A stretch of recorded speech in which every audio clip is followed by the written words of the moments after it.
PLD PJ Campbell. 2 mediocre white dudes on film. Because frankly, we know you don't have enough of that in your life. So we're here to give you more. And without further ado, here are 2 mediocre white dudes on film.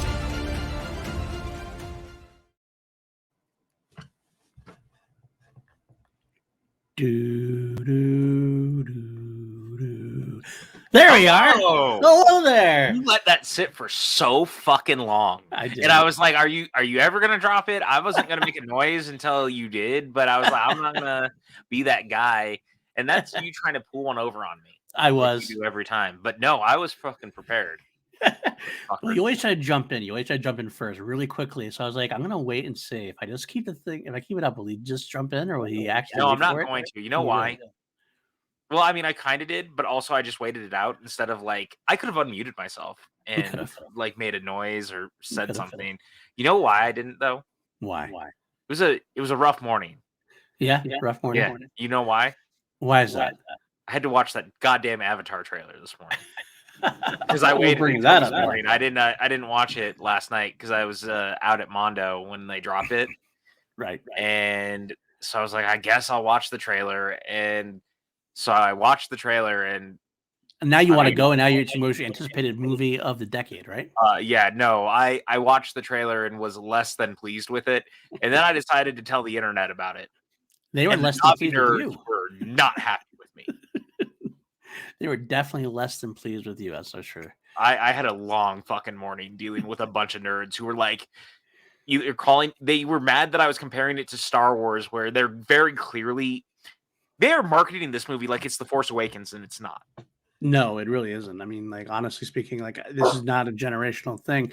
I feel it's weird that they're trying to market, like, I feel like they're looking back because it was so successful financially. Right. People looking back at it trying to make it out like it's so much more culturally impactful, which it was more culturally impactful as far as how things look, but even that kind of feels like it's old hat now comparatively.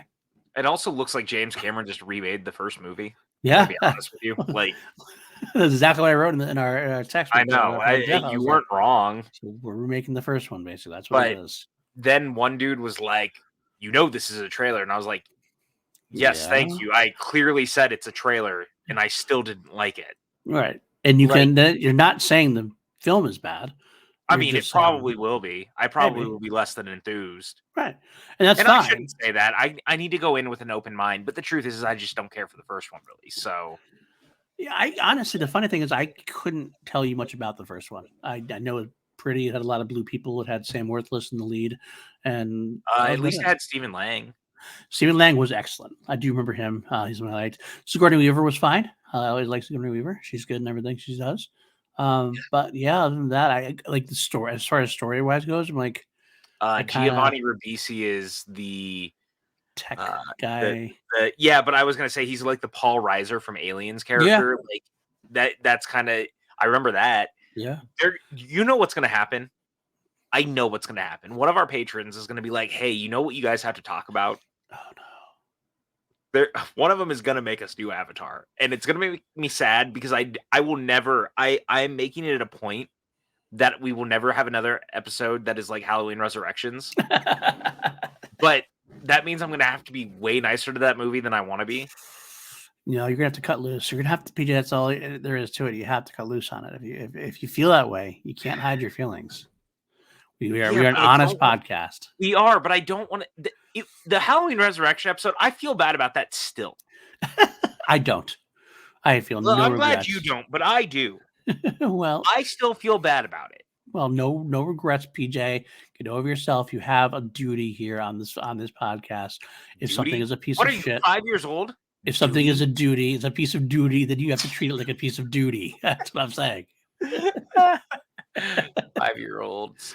Man, I don't know. It was a long morning dealing with a bunch of people who were real mad at me on the internet. Is what I'm getting at, and I was I'm like trying to get ready for Thanksgiving because I have people coming to the house for Thanksgiving. So I'm like trying to clean the house and I'm trying to be productive and I'm trying to do stuff because I'm working again. So I'm not home all the time the way that I was. So I Right. actually have to like allocate my time. Like, look, I didn't watch Doctor Sleep until today. We've been trying to do this for 2 weeks. It's true. That's very true. I watched it today. Well, I'm glad you finally got it done. Me too. I mean, I'd seen it before, but I like to Right. watch it. I like to be refreshed. I like because it's good to go into these that way. And I was like, I'm going to finally watch it and sit down and do it. But I had like 100 other things I was trying to do at the same time. So, you know what, man? I'm a little bit of a chaotic mess right now. I'm not gonna lie. Chaotic mess, you? Normally, Yeah, I mean, true. kinda. You always had a chaotic energy too, but it was a good chaotic energy. Now it's a little bit I'm like, messy. why do you think that I like Matt Smith so much as That's the a 11th good Doctor? point. That's a good point. Matt Smith's energy is my energy in real life. Him as the what Doctor is doctor me am as a human being. That makes sense. I'm trying to think what doctor I would be considered that then. I mean, there's only one. You don't quite have the eyebrows, but you have a mustache instead. This cuts glass, this mustache. I I mean, can go I'm with not Catholicism. lying to you. That it's between that and Colin Baker. I'm not I gonna go lie with to you. that. I can handle it. I'm good with that. I'm good. That's my energy. Yeah, a little more grumpy, a little more Yeah, crotchety, a little bit. that's kind of those guys. Like they're a little bit grumpier. They're a little, But But there's me, that I'm very passion. like I'm the whimsical madman with a box. Like Yeah. I am Willy Wonka if you gave him the TARDIS. That's fair. That's actually pretty fair. I'm okay with that. All right, we're good. We're good on that. So You see, I like that this is now like divulged into like a Doctor Who talk because we've been on this call for almost an hour.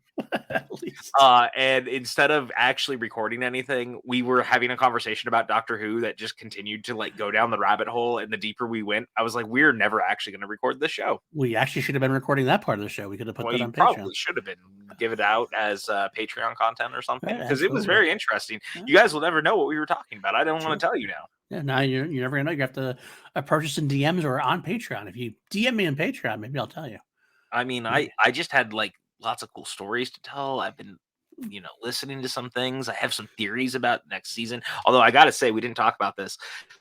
God, they're gonna be like these fuckers are talking about Doctor Who on the podcast. I was so stoked that someone took the first 14th Doctor story from the Doctor Who magazine and put it on YouTube with music and a little bit of animation because I hadn't gotten a chance to pick up the issue yet. And so to see it and have music behind it and stuff, it was actually super cool. It's like 6 minutes long. It's on YouTube. Yeah. Dude, it gave me a really good vibe again, like going into the new season and like having Tennant back, but he's not quite Tennant. Like it was very interesting. I dug it a lot. I did too. Kind of captured the heart of the David Tennant Doctor, even though he's not quite 10. We kind of still don't know who he is. He still doesn't know who he is. But I definitely appreciate where they were what they were doing with the character in the brief amount of time we had in that comic. I'm to see how it continues. I hope this person does it again for all the remaining parts of the story that are. I don't know how many parts the story is going to be. I'm assuming that it's one a month until. Makes sense. It makes the most sense because absolutely we don't have another episode again until basically like a year from today. God, I can't believe that. I was so disappointed about that. I mean, I heard it coming. Like we knew there was going to be 3 specials with David Tennant. That was the thing that they kind of announced. Yeah. 3 specials, and then we're going to go into the 14th Doctor. But like at the same time, it's like. I thought they were going to spread it out. I thought they were going to spread it out throughout the year. We'd get like one in the spring, one in the summer, fall, one in the end, and then that'd be a nice way to kind of space it out. But no, they decided we're going to do it all in November. Yeah, I'm really upset about that. I'm not going to lie to you, man. Like, don't get me wrong. I've got plenty of Doctor Who content to fill my time. Oh yeah. Between going back and watching old episodes from literally any era to anything that Big Finish is going to do, and we have, by the way. We have no idea what Big Finish is going to do for the 60th. Yeah, they haven't announced it yet. Yeah, that's a good point. Which I'm excited about because remember when they did the 50th. Although you may not know this because I don't know if you've listened to it. I don't think you have, but they did their own multi-Doctor story for the 50th. But theirs was with 4, 5, 6, 7, and 8. Oh, I did not know that actually. Yeah, and so for theirs was called The Light at the End, and it's super charming and super great, and all deals with like the day that the show premiered and stuff. It's actually like really clever and super fun, and the master's the villain, and but everyone's in it, and it's Huh. I have it on vinyl. Vinyl. I do. They That's, gave it a vinyl pressing, so I bought it that's on vinyl, of and I was course you like, I feel good about buying that on vinyl. did. You feel good about buying anything. I feel like almost anything. Yeah, I mean, I you mean, look behind you, you see that. the audio listeners don't know what you're talking about. That's true. We have an audio listener here. I forgot since we've gone visual that we do have audio listeners, and absolutely. Although, if you visually see me right now, it does look like I am in the poster for Doctor Sleep, It does. You're not which wrong. is why I really love this lighting. I don't know what it is, but I'm become obsessed with the red lighting in this room. Like I was messing with it before we started. You saw me. I was like moving it around, Yeah. finding the best angle for like the light and stuff, and I'm enjoying it. It's funny actually because we were watching before this show started recording. Your roommate there, Chance Ellison, was doing his football show, Yeah. and he does not use the red lighting, which kind of threw me off. And I was like, I turned to the football show to see what was going on. I was like, that's not the way that room is supposed to be lit. What the fuck? What the fuck, Chance? Well, I'm gonna say it. He doesn't listen to us, so Of course he doesn't. Chance is wrong. That dude, he came down. I was watching Silence in the Library the other night, and he kept talking shit about Doctor Who, and I was like, I will kick you out. You realize this is my house, right? Yeah, that's like a fireable offense. That's a definitely. That's what I'm saying. Like, don't do that. Don't play with fire with me. Don't do that. Especially when I throw those episodes. Those are some of my favorite episodes. I would consider like you put that great thread up there about like what would you introduce your non Doctor Who fans to if you couldn't use. I think you couldn't use Blink is what you said. Yeah, right? when I set it up, my prerequisite was basically you couldn't use Blink because Blink is always, it seems like, the one episode when anytime you talk to anyone and they're like, if you've never seen Doctor Who, you need to watch Blink. And it's like, Blink is great, don't get me wrong, but that's not where I want to start someone. Yeah, me either. Because like I don't want to start Doctor Who with a Doctor Light episode like that. Like Right. you're not getting it into the character. You're introducing them to a show where you're going to see none of those characters again, pretty much, except for the Doctor you see for like what 3 minutes, maybe 4 minutes on the screen. Just about. I mean, that's pretty much all he's in it. I would not show them that first at all. It's a great episode, don't get me wrong. But Yeah, the funny thing is that the one I chose, the Silence in the Library, and its second part, which why is it Forest of the Dead? Yes, thank you, Forest of the Dead. Also written by Stephen Moffat. Yeah, very true. Moffat has a lot of his episodes make good standalone ones that you could show people, and of course, I mean, then he has an entire run of the show. Yeah. So I chose to choose from. Shockingly enough, I chose one of my favorite episodes, The Waters of Mars. I was like, that's not a bad choice. Of all the specials in that era of time, that one is the best choice. Yeah, it showcases the energy of the Doctor. It showcases the drama of the Doctor at the best point. A little bit of the horror. A little bit of the horror, absolutely, the horror aspect of it, and I mean, the way it ends, you're like, oh, this is this character. You don't even know that, even if you don't know the character and the history of the character, you're like, this guy's interesting. I got to see where this guy goes. You know what one would actually be pretty good, which is a bummer to say it in some capacity, it's just because I don't like James Corden, but The Lodger. Yeah. Because it feels like it would be a Dr. Light episode, and it's not. But it was their episode where every season there's always an episode where they're clearly saving budget for like the finale. So it's always one of the like last 4 episodes of the season. Right. And it's very contained, but it's more comedic, but it's super fun. Oh, yeah, it's a fun great episode. Yeah, I don't care for James Gordon's a person or anything else, but like from what I've heard, but I think he's fine and fun in this episode. I enjoy the performance and like the chemistry that they had together. So I can't, I 100% agree with you. So, it's so good. I've just been on like this big Doctor Who kick again recently. I mean, not like I ever really fall off, but like something lately, I've just been like deep diving it. PLD's like, can you stop talking about the audio dramas? Because I'll be texting him like every day. I'm like, dude, I've been listening to this, and he's like, shut the fuck up, you nerd. I'm like, I'm sorry.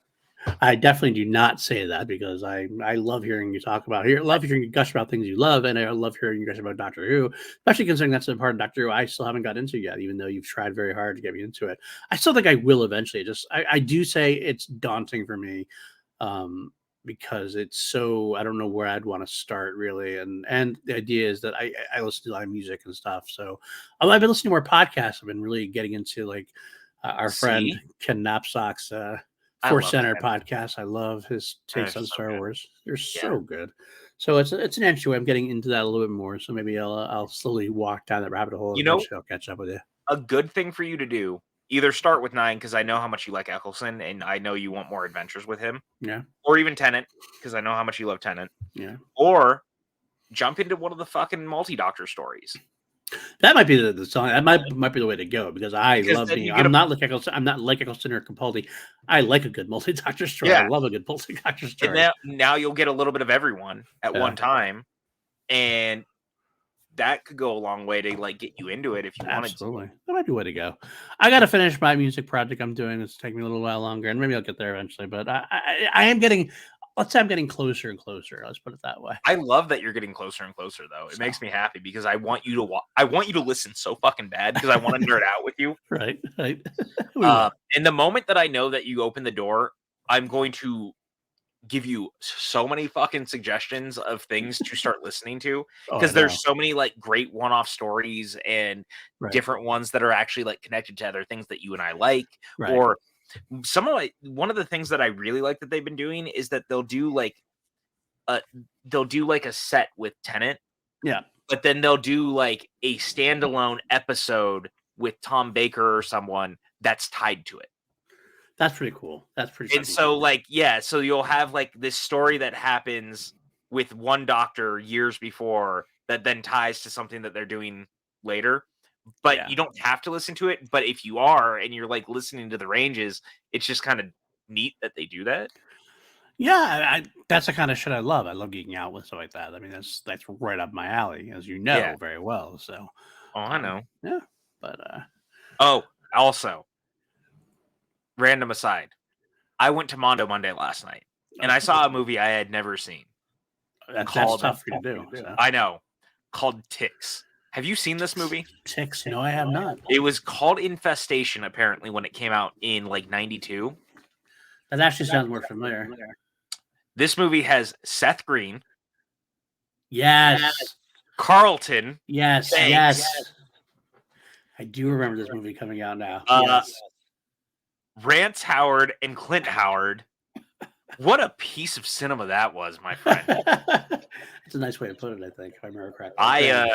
I was sitting there watching it, and I was like, well, it's clear that the dude who directed this was a VFX artist, like effects dude, because the effects are great. Right. But that script is fucking garbage. And there's this line, it's like one of the very first lines that Alfonso says. He's like this, he was trying to break the stereotype of him playing Carlton on Fresh Prince. Right. So he has this fucking lie. He's like playing this LA gangbanger type. And like, they call me Panic because I don't. And I was like, Jesus Christ. And it doesn't get better from there. And at one point, his like character runs away and they're all looking for him. And he's hiding behind these giant rocks. And he like pokes his head over and everyone like goes by in a van. And he goes, guys aren't even looking for me that hard. And it was like, motherfucker, you're hiding behind rocks away from the road. I don't know what anyone's supposed to do to help you. No one's going to see you over there. But the effects work in the movie was super cool. I'll have to take a look. I feel like I did watch this in my college days, probably when I was really drunk or really stoned, like when it was like 3 a.m. kind of deals. But it does sound familiar. In fact, that line specifically, I feel like I used to say that to my friends afterwards for a little bit because that's such a good bad line. It's so bad, and I loved it. And it was funny just like kind of watching it. And the dude who is the not Tom Hanks guy from Bosom Buddies is also in it. Peter Scolari. Yes, thank you. I always forget his name, but he's in it too. He needs some respect put on his name. He's a good actor. I didn't watch Bosom Buddies, and I just remembered he was in it. So I get it. But it was, I love Mondo. I find and see weird random things, and that was one of them. And now I have shared with the world that a movie where Clint Howard plays a marijuana dealer whose machine accidentally infects a bunch of ticks and makes them go fucking rogue, killing people, is a movie that exists from the 90s. That is beautiful. I love it. Also, he has this earring in the movie that is like that big, that is just like hanging down. Right. It's got to be like 3-4 inches. And it's only on one ear. And his scenes were shot in a day, apparently. Oh, God, really? Yeah, because they decided to add him in reshoots. Right. And because they needed to explain where and how apparently like they were infected. And this movie is also like still us doing like the marijuana paranoia, where they're like, all marijuana dealers are like evil and bad, and like it's that time. That's right. And I was like, Jesus Christ, like, but it's not the 50s. This movie was made in like 92. Wow. That's right, 92. Yeah, 92. I feel like it was ahead of its time in so many ways. I mean, it was something all right. But I hope that everyone who's listening to this is like, man, I'm going to go watch that now, even though we're about to talk about a much better movie, because I'm really good at segues. Look at that. That was a perfect segue. And it's funny, you're the one who brings us back on the rails today. That's something you don't usually do. Give it time. Sure. Fair enough. I'm super fucking excited because the only reason I pitched this, we hadn't figured out what we wanted to do yet. And I was like, well, let's take 2 weeks to we'll do something smaller. Right. Because it can be a series. Yeah, after Halloween, which was 13 movies. And we love doing that. We love the Halloween franchise, but it was definitely something it was daunting. Yeah, definully. And nice so, yeah, it was good to take a break. And I was like, well, why don't we do The Shining and Dr. Sleep so that I could spend a fuck ton of time talking about Dr. Sleep and what a masterpiece it is. And we're doing it actually for suggestion for our great patron, Danielle Ramirez, and she wanted us to do this as well. So actually it was perfect timing. You wanted to do it. She wanted us to do it. So it made perfect sense. And I wanted to do it too, for that matter, because I love both of these movies. We heard last week how much I love The Shining. I love The Shining even more than you do. Yeah, you do. But Dr. Sleep is also one that I love. I think I actually love this as much as you love it. I don't gush about it. I'm not as verbose about it as you are. I kind of love it more than almost anyone on the fucking. I think that's the thing. Is and I'm right there with you on that. I kind of let you go and like gush on it. And I'm like, yep, that's right. So. Yeah, I'll tell you right now, and I guess I can say this in hindsight because I'm sure I'm not under NDA at this point, but I saw this movie like so long before it came out because I saw it at a test screening super early on, and I remember walking out and being so over the moon because we knew going in it was one of those times where they weren't hiding that you were seeing the movie, but they did it on the lot because they were being like real selective of the people who were watching it. Right. And I remember sitting there, and at the time it was pretty close to the theatrical cut. And tonight we're going to be talking about the director's cut, by the way, which is streaming on Max, and it's on all the digital copies if you buy it. But it was pretty close to the theatrical cut. They had added some stuff after the fact in reshoots. Right. But I was so into it, and I loved it. And I was walking out, and I remember hearing someone being like, that was a piece of shit. This movie deserves to bomb.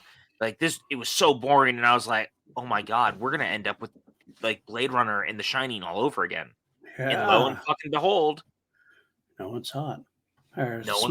Small enough amount saw it, unfortunately. Which is such a bummer because this movie deserves an audience. Mike Flanagan is doing some of the best work in horror right now. Mm-hmm. And this movie has such a great cast. This is arguably one of the, I said it earlier to someone on Twitter because someone asked me, of Blade Runner 2049, Dr. Sleep, and Top Gun Maverick, which of those is your favorite legacy sequel? And I was like, it's always going to be Dr. Sleep for me. Like, don't get me wrong, I like the other ones. Yeah, it's not a tough call for me. And I know I have been pretty vocal that Blade Runner 2049 was my favorite movie of the decade. But this is right up there, up there with it. So I might give Blade Runner the nod a bit, but it's still this is a phenomenal legacy sequel. It's Yeah. actually a better legacy sequel than Blade Runner 2049 was. If you understand what I'm saying, like it's a better job 100%. as a legacy sequel. I like the 2049 better as a film, but this is just. And to your point, I want to echo what you said about Mike Flanagan. Outside of maybe James Wan, those are like probably the two best horror people we got going right now at this point. There's a couple right now, but those two, like for me, those are my those are my guys. Although, I mean, I like something like Ty West is really good too. Yep, Ty West is great this year. The new guys and stuff. Benson Moore have done some good work, obviously. And they just dropped a new one, Something in the Dirt, literally hit VOD today. I have to watch that for sure. Yeah, I'm a big fan of their films so far. And of course, we have the talk of Wan and Blum teaming up or merging their companies. Merging the companies. And that's that is interesting to me. That is very interesting to me. The thing that's the most interesting is that WB didn't try to stop Wan from leaving. Yeah, I'm shocked at that. I am shocked at that. Just absolutely continual batshit crazy stuff happening over at WB, where Zaslav's gonna totally lose James Wan, which is just mind-boggling to me. That dude has made so much money for that company, and he's one of the best creatives you have, and you're just gonna let him walk? Absolute nonsense. But hey, good for us. We're gonna eat real well with Blum and Wan working together. Absolutely. After that merger talk, or not merger talk, after that DC Universe thing started to come together, where it was going to be Peter Safran and James Gunn running everything, the first thing I texted you and Jeff in our group chat was, this is going to become a norm. Yep. We were going to see a creative and a producer coming together and doing that, and not 4 weeks later, boom, Blumhouse and Atomic Monster. Like, absolutely surreal. And it's not going to be the last. We're going to see a lot more of this as it continues. Yeah, absolutely. It's interesting you talk about WB, you talk about Zaslav and his not so stirring track record so far. I'm interested to see in maybe a year or two, are we going to get the same situation we just got with Disney, as Mr. Chapek was given the boot, and we welcome back Uncle Bob. Dis boot, if you will. Dis boot. The dis boot instead of das boot. Instead of the das boot, the dis boot. I like that. I like that. I really shouldn't like that. It was pretty bad, but I do like it. I am not anything other than bad dad jokes and puns all the time. We welcome back Uncle Bob, which I think is a great move for Disney. Lesser Bob is finally no more. I could not be more happy. I don't think Bob Iger's going to set the ship right a little bit. I mean, he's not that Bob Iger's perfect in any way, shape, or form. He has some of his own misses, but he just feels like he understands people better, and he understands the brands better, and he understands what you have to do to be a successful company. And Chapek just didn't even understand any of that. Not just that. The biggest thing ultimately is that Chapek was so willing to just let creatives be hindered, and he was chasing the streaming thing so hard that he was forcing the hand on a lot of the studios in a way that he shouldn't have been. And the creative heads are not happy at most of the studios. The parks are a fucking disaster right now. You couldn't have dismantled the stuff that Iger did more in 2 years than this dude fucking did. This guy had the biggest job in the world and squandered it like a moron. And they had to bring Bob Iger back out of retirement. I think Bob, actually, speaking of, I was talking with Ken Knapsack on Force Center podcast with Joseph Scrimshaw. I was listening to his take on that, and I think they said it best when because he did so much for the legacy of the company, so much for his own personal legacy, and it was like, you're ready to let it go, and you're going to stare after the sunset. You have the bird is like your legacy. You go, okay, fly, bird. You're leaving your thing. And Chapek basically flew the bird right into a brick wall, right after it was done. So I think Iger has this sense of, even though he retired, he kind of wants a redo to come back. Well, let me set up that bird again and find somebody 100%. proper to send it off and to deliver his vision, what he had worked so hard on. You're 100% right. We're in real time watching the Eisner era come to an end all over again, but Yeah. almost more unheard of in like an overnight capacity. Yeah. Because Chapek tanked it so quickly comparatively to Eisner. Eisner had a little bit more of a run that kind of like Well, got and out of the Eisner also was more successful in a good yeah. portion of his time at Disney until he wasn't. Right, exactly. And Um, now this dude fucking ran Disney. everything in. I think I sent it to you, but like that dude was supposed to go out and introduce Elton John because they were recording the concert for Disney Yeah. Plus, It didn't. and he found out before going out there he was fired, which meant that he did not go out and introduce Elton John. Someone else did it, Yeah. but absolutely just bonkers wild. Like I think I said it to you.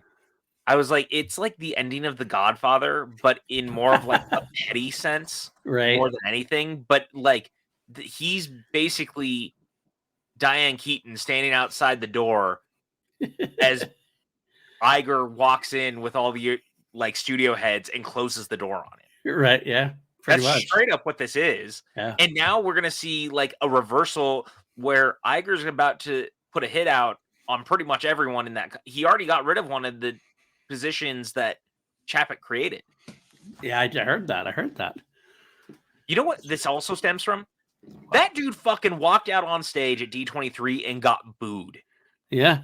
The fans hated him. And not that I'm saying that you should always listen to fans. And it's actually a little weird that, you know, Disney can hold their own convention because they have such a big fan base. But you know what, man? That shit talks. Yeah. 100% it does. I mean, the guy did so little and or did so much bad in such a short time that people couldn't help but boo him. And like it was, you don't see a company head like that get that turned on like so quickly. Like that's No. but that's what he did. I mean, granted, also didn't help that he was following up someone like an Iger who was not only successful but also very personable. People liked him. Everybody liked him, Right. from fans to creatives, everybody else. So you're already following in big footsteps, and then you do what you did. Yeah, and I mean, you managed to piss off almost every fucking creative head Yeah. that they have. Like Right. he was regulating Pixar to Disney Plus at this point, and Pixar's probably furious. And Happy now. Yeah, happy now. Remember, Iger is the one who fixed that relationship last time too. Yeah, it's funny how that works. That's my point. We're watching the same thing happen, but now it's also Kennedy, Feige, Yep. like the Walt Disney Studio heads. Everyone's got to be pissed. Yeah. And this dude was stepping all over everyone. So, you know, good fucking riddance is what I gotta say. I agree. And the only negative I'll bring up about it, and it's not even really a negative yet, is like you got to find somebody to replace Iger because Iger's not going to be around forever. No, I think it's So, only like a 2-year contract. I mean, I think it's an open. From what I heard, it's an open-ended 2-year contract. One of those things like he Yeah. can come back. I think the idea is he wants to be able to actually find a good successor because he didn't really. He wasn't, if I remember correctly, he wasn't as heavily involved in picking Chapek last time. And I know there were definitely some struggles with Chapek on the way out. He actually didn't really appreciate a lot of what he was doing, but it was kind of like too late at that point. And then he went into the press and he was like, "Man, not good." Yeah, Like Iger went petty. Yeah. Iger went like full high school mean girl, where he went to like the press and he was like, "Yeah, that dude, not doing great." Yep. And there's a lot of talk obviously that they're like gonna sell to Disney. That's not, or Disney's gonna get sold. No, no, absolutely not. That you don't bring Iger back to sell the company. right. You bring Iger back to make the company rebuild. stronger, so you don't have to. Exactly. That's going to happen. I think that's what's going to happen. I think Iger will do enough good to restore the brands, the faith in the brand. You can restore the creatives brand. You can restore the parks brand, and then it'll be a much better place. And then you got to concentrate on finding someone who can replace you when you step down because you can't do it forever. But And also, that's a problem for 2 years from now, 2-3 years from now. So Iger would never have let what happened with Florida happen, and No, that's the other absolutely. reason that 100%. that lesser Bob is now gone. Like, 100%. let's call a spade a spade.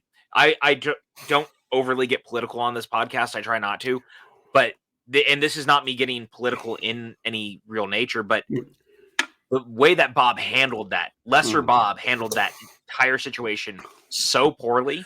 It wasn't even about the political side of it. It's more No. like the idea of like you are a CEO of a company and you're going to put out these internal emails, and you think they're not going to get leaked? Well, not just that, but then his response to all of it too. Like his response to literally everything that was happening. And No. let's also call another spade a spade. He's always looked at the cast members as like cast members already have a hard enough life. I can say that as an ex-cast member. It's not always easy being a Disney cast member. It's not. Right. However, Lesser Bob was treating it like worse than almost anyone in human history. So he was looking down on cast members. He wasn't going to take care of them. Well, guess what? Get the fuck out. Bye, Lesser Bob. We're not going to miss you. No one. I have not heard. I hope that door person. hits his shiny fucking head on the way out. I have not heard one person say they're going to miss him. No joke. And I quote from a tweet that I saw earlier from someone who had a source over at Disney. And this was not hyperbole to the situation. They were celebrating like it was the end of Return of the Jedi at Disney. And it was like the rebels had just defeated the Empire. Like they were partying like it was the moon of Endor. Sounds about right. So, things are going great at Disney. And what else is going great is us doing this podcast talking about Dr. Sleep, where we're 36 minutes in. Gotten to Dr. Sleep, and then we kind of got back off of it. I don't know how that worked. That was you. You brought up Bob. You brought up Lesser Bob, and you opened me up to talking about it. I did. That's true. We were talking about merging companies, and we were talking about yeah. I did. All right, let's bring it back. Let's bring it back. All right. So again. Zaslav would have never greenlit this movie. No, we wouldn't have. Absolutely. Not unless he knew that he could get Jack Nicholson back. Right. So what's interesting to me is that this movie came from a place of like reverence for Flanagan, who was like a massive Stephen King fan, who is said time and again, his white whale is to do Dark Tower. Yeah. And he wants to do it as a series. And I think he's like absolutely the guy to do it because he gets King's worlds and works very much so. In my opinion, better than almost anyone in the way that I watch the stuff that he's done. Because all his movies, all his shows are seeping with Kingism to me. They just feel like Stephen King adaptations in some capacity. So him finally doing this was him getting his foot in the door of like, he had already done Gerald's Game. Right. But like, this was pristine. You were doing a sequel to The Shining, which one of the most successful, iconic horror films of all time. And not just that, you were also doing it off of a book that Stephen King wrote more as a fuck you to Kubrick's movie than he was in any other thing. Like, he came up with that movie more as like a, this is how I feel about your fucking movie. And he, he did this like, you think your movie is better than my book. Let me show you. And so Flanagan then has to take a book that is so off the beaten path of what The Shining is, as people have come to know it because of the movie.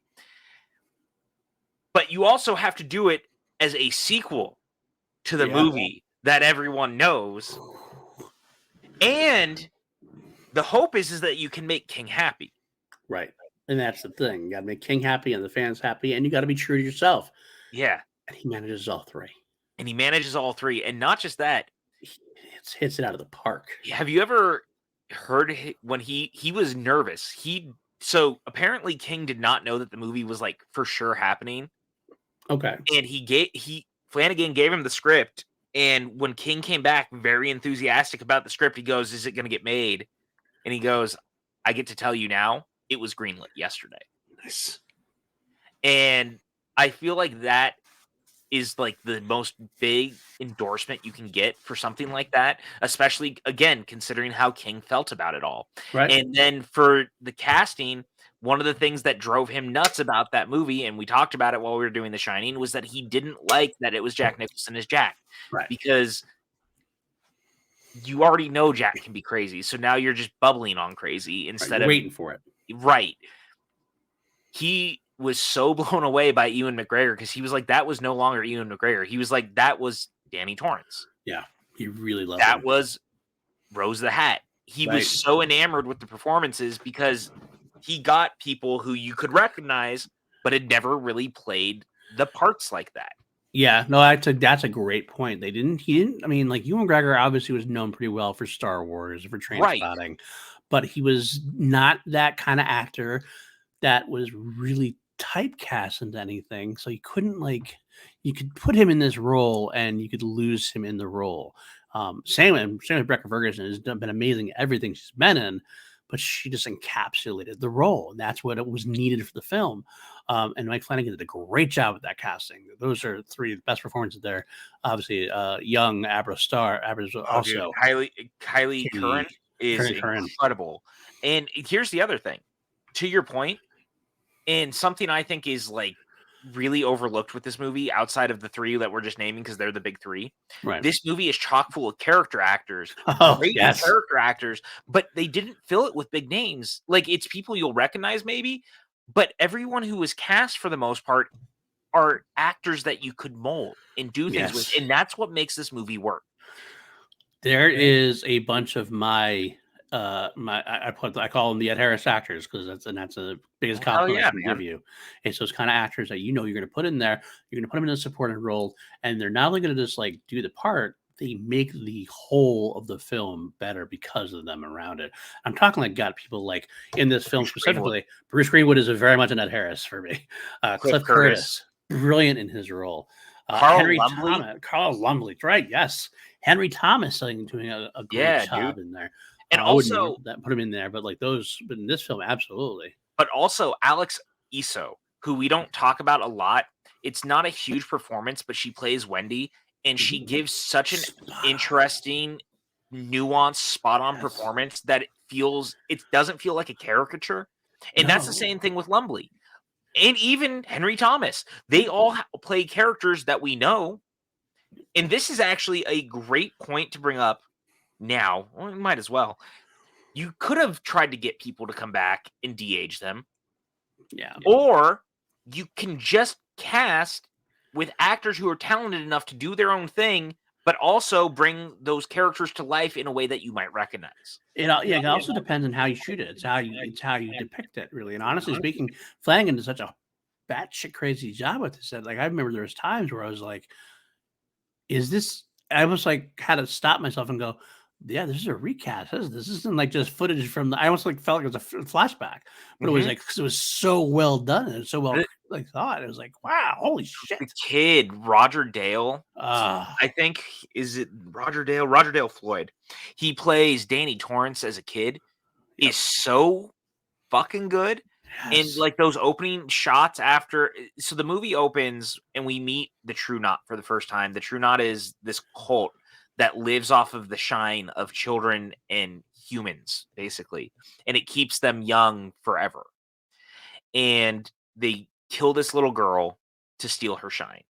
And it's like a truly terrifying opening in a way that you just are not anticipating, because the moment you do that, the gloves are off.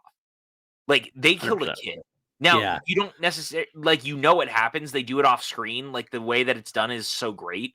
Right. But there's just, the moment that you kill a kid, the gloves are off, because that means no one is safe. Right. And that's what I love about this. Yeah. But then you cut to Danny in the hotel at the Overlook, and it's this memory he's having of the Overlook. Right. But the shot and the way that he does it is so Kubrick-like. Yes. And it feels like a flashback of footage that we had never seen. That's how good it is. Well, let's talk about Kubrick again. I think right from the beginning, the film opens and you get that score from The Shining, which I'm brought back in. But he begins it with that overhead shot. Yep. I think just The Shining, and it does it. And I remember mentioning The Shining. What it does so good is it creates a very palpable feel of isolation in a way, that you're not with them, and it just works. And even though they bring it down, even though we're with people in the campground site, it also has the old WB logo, and it makes me so happy every time it starts, because it's got that 80s 90s WB logo. One of my favorite versions of it. That's just a logo that I like. I also want to throw out there real quick, we mentioned the True Knot. Zahn McLaren's role as Crow Daddy He's Oh, also dude. very cool, very slippery, slick motherfucker So he is. Zahn McLaren's a dude that he's always kind of popped into things, Right. and I've always really liked him. But this is a truly standout performance for him because Yes. honestly, I would call him like the fourth lead of the movie. He has so Yeah. much to do. Yeah. And I love that he got to do so much because he's so fucking talented. Yeah. He's so cool. And I really like watching his work. And you know what else he was really good in? It's a small part, but he's in the Forever Purge. Yep, I remember that. Yep. I really like him in that. I love the Purge movies. Yeah. That's what I have to would do. mind doing. We'll have to do that at some point too. I haven't seen all of them. I think I missed one or two actually, honestly, in the midway through. So I haven't watched them in forever either. Definitely have to do that at some point. Yeah, I really like those movies. But I gotta say, man, when you talk about Dr. Sleep, there was an impossible task no matter how you looked at it. And it's amazing to me that a dude like Flanagan can come in, and I love that WB was like, you want to do a sequel to The Shining? All right. And they gave him the money. And the thing is like that movie is already good, right? Right. That the theatrical cut of the movie is already really good. Yeah. It's crazy how much better it is with 30 more minutes of footage. This director's cut is a masterpiece. And I don't use that term just flippantly. Yep. I'm being for real. This movie's a masterpiece. The director's cut of this movie is remarkable because it's everything that's put in is more like extensions of existing scenes and character moments. Yep. A lot of it is not like new material.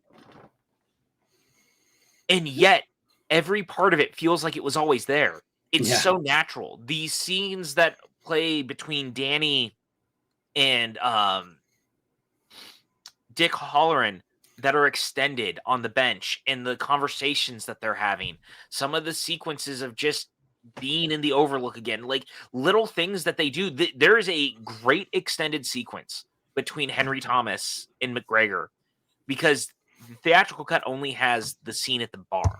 It's the scene when it goes the step further into the bathroom that it was not there.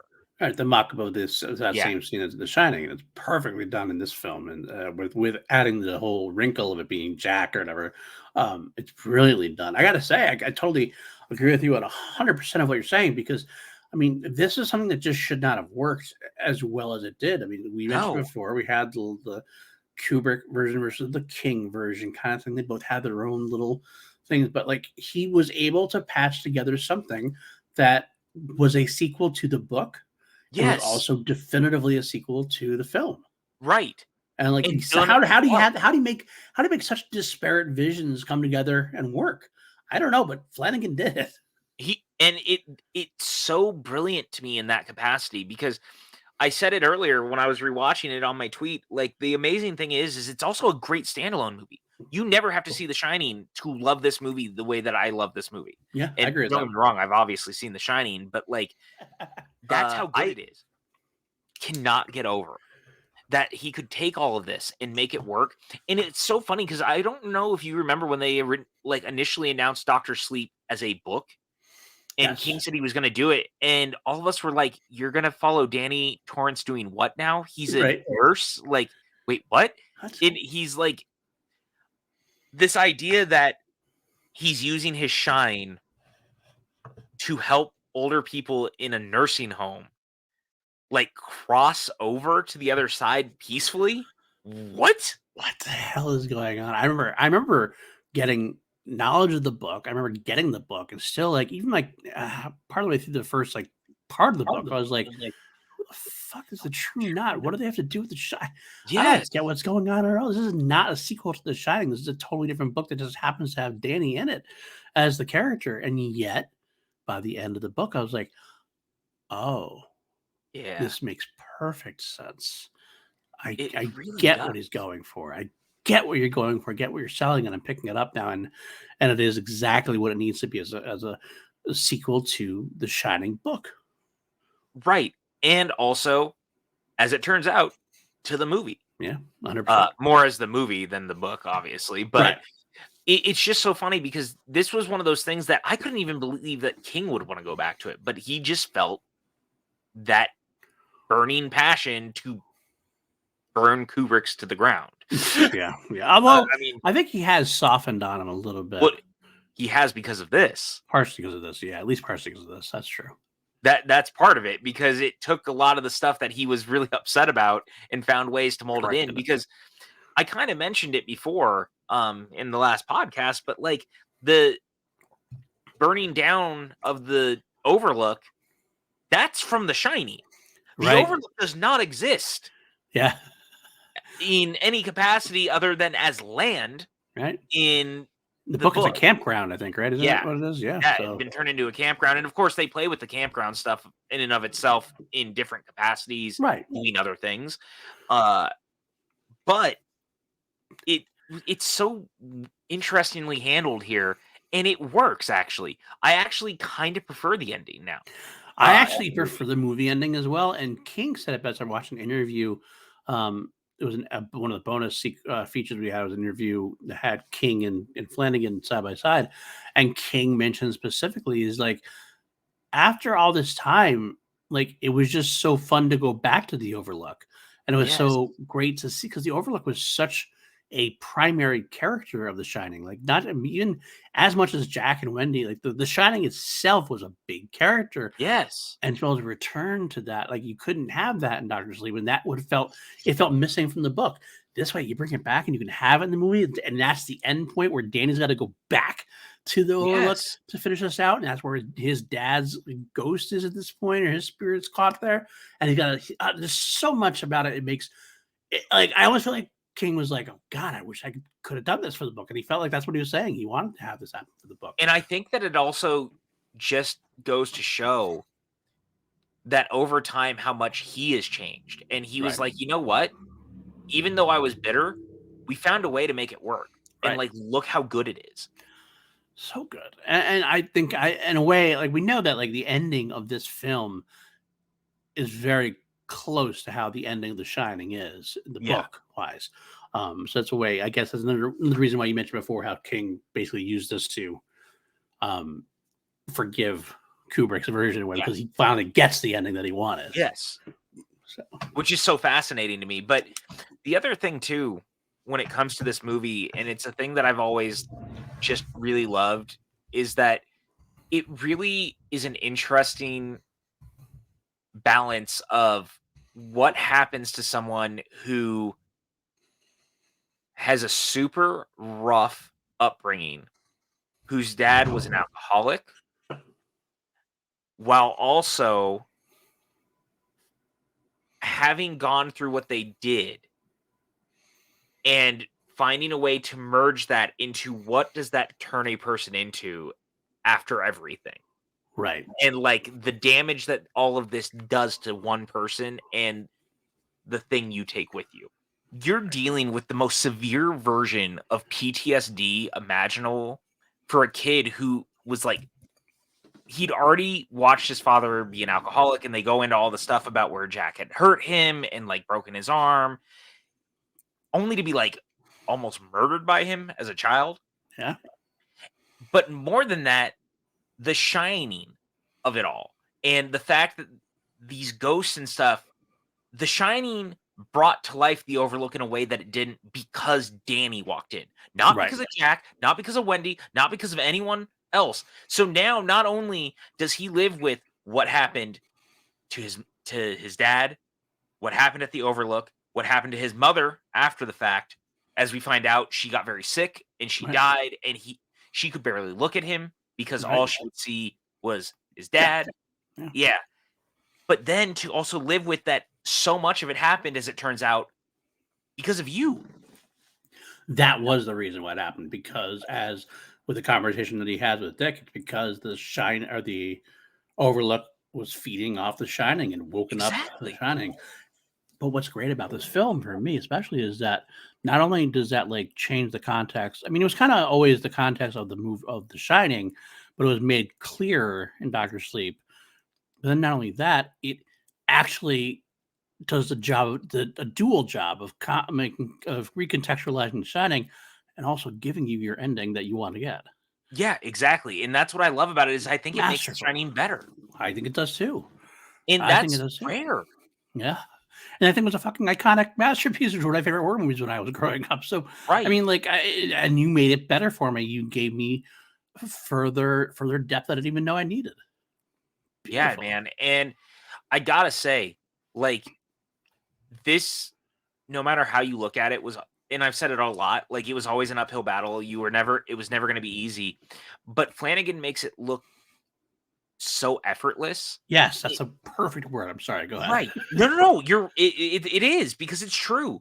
And again, I think it also comes down to the casting, because I don't know, I I've loved Ewan McGregor for a long time in a lot of different things. I think he's one of the Same. best actors working right now. Same. Underrated, I think, quite honestly. I really do think he is almost underappreciated in some I think so capacities, too. but this may be the best he's ever been in a movie. Like, Maybe. I really mean that, because I think it's such a different performance. It's so, the closest, honestly, is actually when he comes back for Train Spotting in T2 Train Spotting, Mm. because That was that Train Spotting version up of there, his yeah. character is very damaged also, obviously, Yeah. and you're catching up with him. It in and of itself is a legacy sequel, and Yeah. you're dealing with the repercussions of what happened 20 years before. Yeah. But here you're dealing with it from the childhood perspective, but he's so damaged, and it's such a nuanced performance, because there's something behind his eyes and in the way that he delivers some of the dialogue. It's like that there is a dagger in his heart that is just sitting. And Yeah. it's the moment when he's talking to Dick, and Dick is like, you know, you might be doing good for a lot of people, but you still have something you have to pay. Like, you have a debt that's due. Yeah. And in that moment, when you see that look in his eyes, when he realizes, because that's when Abra starts to get more involved, and you know about the true knot, and you realize in that moment he knows what this means. Right. And it's the pain in his eyes of realizing, by the time this is over, I am not gonna have made it out of here alive. Yeah. It's a great realization that uh, it doesn't give anything away, and yet he's accepting it, and it is a very powerful moment. And the reason why it actually works so well for me, and why it's so powerful to bring it back, is it's kind of like the novel. I almost I was worried, like maybe I shouldn't have been, because of the Flanagan of it all. Although I don't think I was trying to think where I was in my Flanagan file. I think this might have been the I first think Flanagan movie I saw, actually. I think this Maybe. was the one for me, because I think I saw Oculus, but I didn't realize how great I it had was seen until the second Oculus, watch. and I wanna say I had seen his Ouija prequel. Okay, I think I definitely seen Oculus, but that was the only one, and I didn't. I needed a second viewing of Oculus to really appreciate it, I think, honestly. Yeah. But either way, that's neither here nor there. So I guess I shouldn't expect greatness from him because I didn't really know him as well. But the novel, the film does not shy away from how much of a douchebag Danny is at this moment. Yes. He is a piece of shit, Who's stealing from people. stealing from a. There's a great sequence there in the beginning when he beats up this old guy. And I love the fact that he has him say he's going to take your medicine, just Yeah. like it's so perfect that his father's still haunting him, still taking control of him. He goes with this girl back to her place. They do sex, drugs, and rock and roll. She wakes up. He's not even sure she's alive because there's vomit on the bed, Yep. and doesn't check. And then the kid comes out, And it's a and baby. it's a baby. A toddler comes out, right? And he puts the toddler just next to next to the mother. Not even sure she's alive. Still goes into the wallet, steals money, and Carl's there. Hallard's there, and Carl Lumley's like trying to talk him out of it. He's like, nope, Yeah, when he's like, does "Don't it. do that," and he goes, "Well, she stole from me. Yeah, My yeah, money was what she used to buy the drugs." right, exactly. And And like he's like, there's still, what is the he says this line. Oh man, it just escaped me. I had the line in my head. The Dick's character says something to him, yeah. I know what you're talking about. I can't remember the and line actually there, but it's a it great just line. it totally escaped me. But he has this line, and it's so powerful in the moment of, again, number one, the Dick is still there Yeah, and still like watching right, over Danny, but he's also trying to make sure that, like, he knows that what happened to him was damaging, but he right. needs to be better. Yes, that he has he has a debt to pay because he has a gift and he should be using his gift to help people, and like people who need the help. But he's not, and he chooses to still take the money, leave the kid there. And it's like, wow, we are at rock bottom, and he's kind of. I think this maybe this is just me. I think this was the genius of the Ewan McGregor casting because Ewan McGregor is so eminently likable. He's just a likable guy. Mm-hmm. So when you put him in a situation, you're like, if it was another actor, you might have given up on Danny at this point, and that really hurts the film. Because of you, and even though he does this stuff, you're surprised he goes through with it in a way. I mean, if you've read the book, you're not surprised, but Yeah, character-wise, you're kind of like surprised. I remembered the quote. It's Go actually ahead. involving these characters, but it's a little bit later. Okay. But we learn that Dick in the movie has taught Danny how to put the ghosts of the Shining or of the Overlook, I mean, with the Shine in boxes, essentially in his mind, locking them away so that they no longer haunt him. Because when we meet Danny again at the beginning of the movie when he's a kid, he's being haunted by 237's ghost. Yes. Which is such a great moment. Yeah, it looks so Like good. he's standing in the hallway. He knows she's in the bathroom behind the door. It like pans down to his feet, and the Peeing. floor is wet because he's peeing himself, Yep. and he's scared. He's terrified.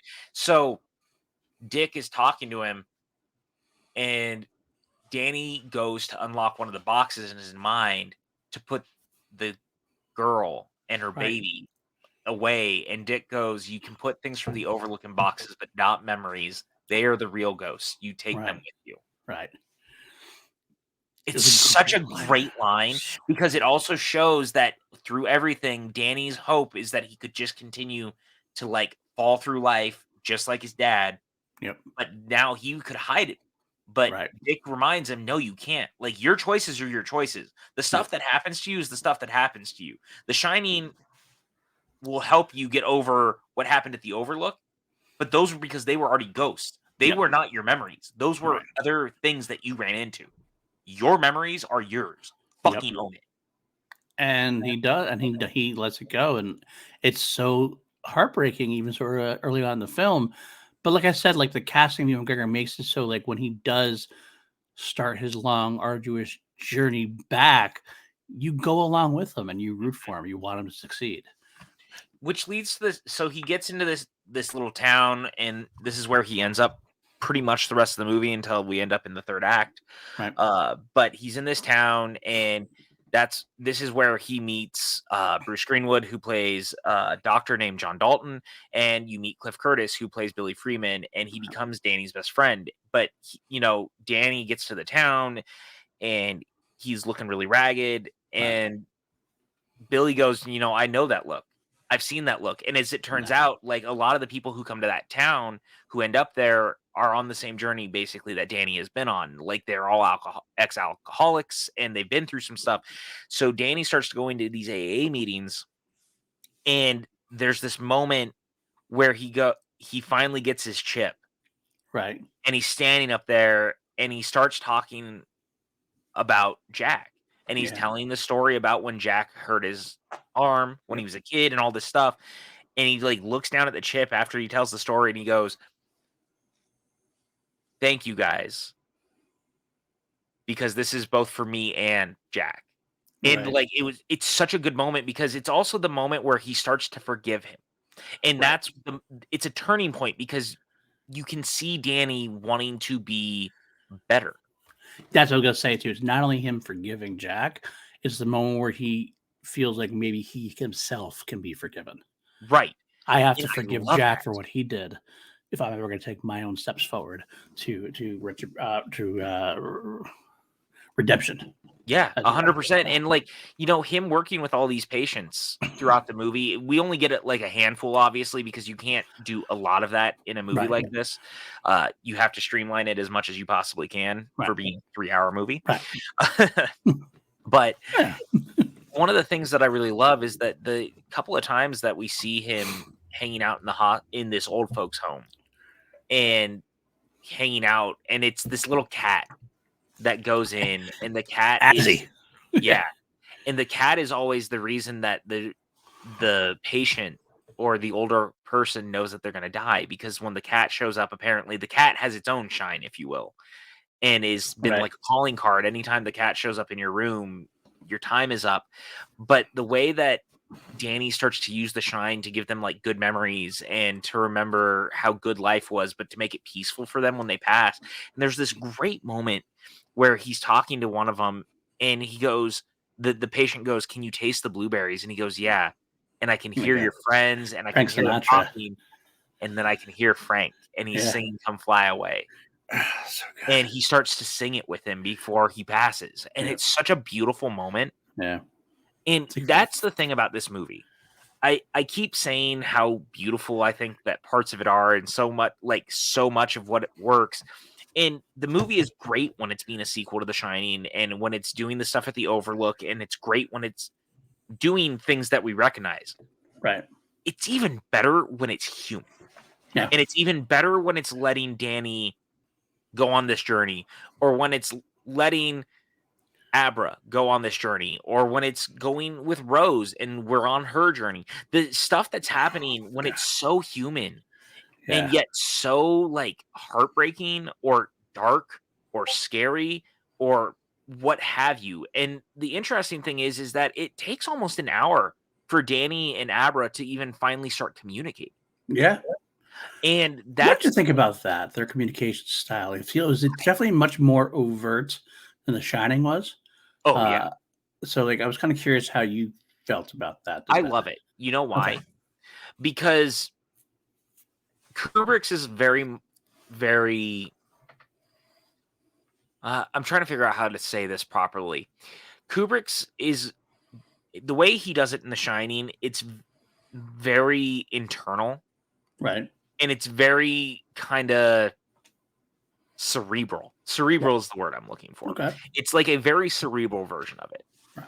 But the thing that I like about it here, because in that movie, Dick is really the only one communicating. Danny never like talks back. Right. Like he kind of does, but it's really we're only hearing Dick do it. Right. Yep. Here, Danny and Abra are having full communications.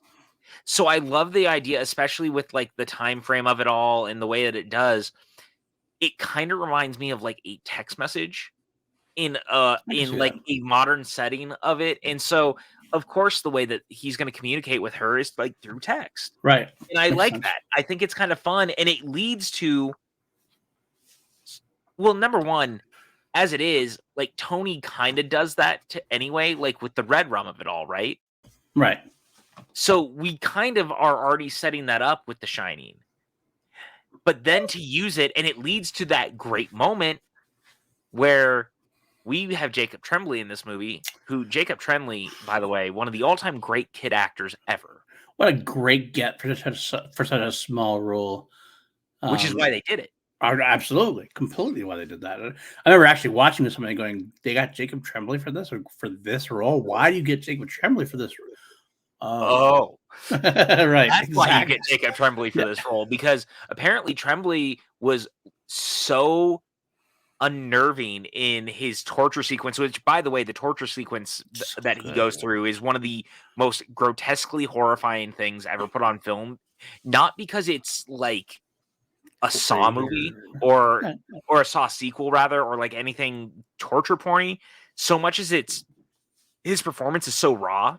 Yes. And Flanagan has said numerous times that when they shot it, the actors who played the True Knot were so excited because they were like, we get to go in and butcher this kid, and they were super excited. Tremblay freaked them out so much they had to walk off set after. Yeah. To try to collect themselves, because Tremblay sells that moment.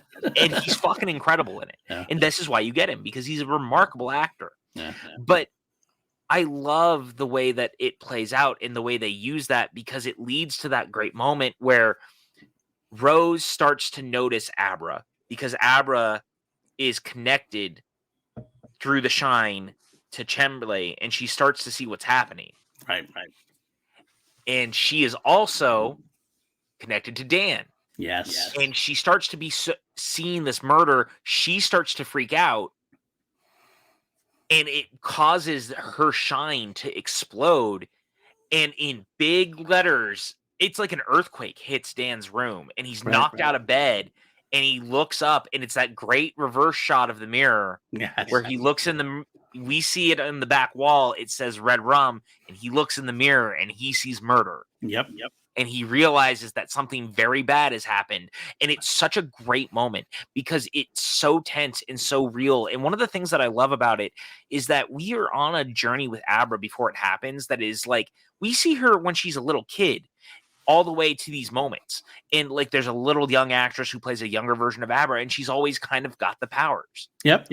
And now, like Danny, she's starting to see that she can actually do stuff with them. Right. She also sees that it's scary to some people around her, like her parents. I mean, she obviously starts shutting down her powers because she's afraid of what her parents are thinking about them. It's a very interesting angle they go for. That's why Uncle Danny is so much more important to her in her lifestyle, in her life, because she's someone who understands The Shining and what she's doing, and doesn't think it's like evil, pretty much. Yeah. Well, and I mean, even to that point, though, Danny, when he finally meets her for the first time, because she decides to take the bus up and meet him. Right. And he's like, these people are not going to stop. Like, once she explains the situation and everything that happened, he goes, put your shine away, hide it, run, get as far away from it as possible, and just hide yourself. Yeah.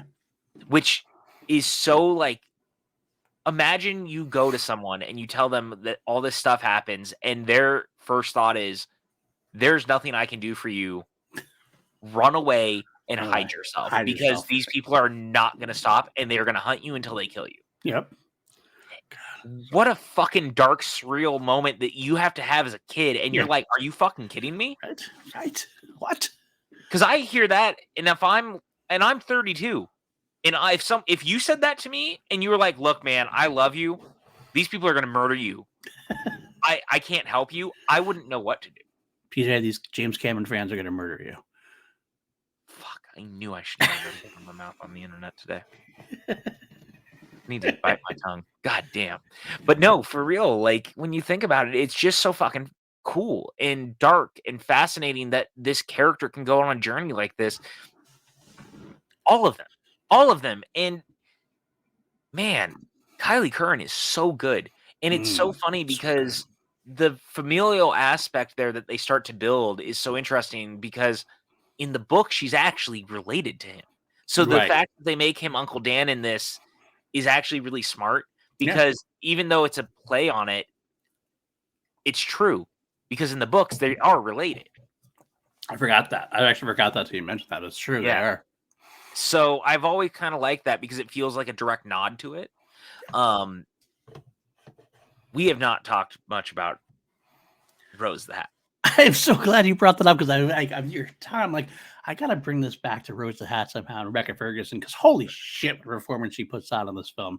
I mean, I love her, like I said before, in everything she's done. Mission Impossible franchise, Greatest Showman, like everything she does. Men in Black International. Less said. It's not her fault, let's put it that way. But she is a powerhouse performer, charisma up the wazoo, and she plays this part and makes it like an iconic villain. Well, it would be more iconic if more people saw it. But she puts in the work, and I love everything about her, from her control in the beginning to her getting more and more unhinged as she started losing her family, and the point where she really wants.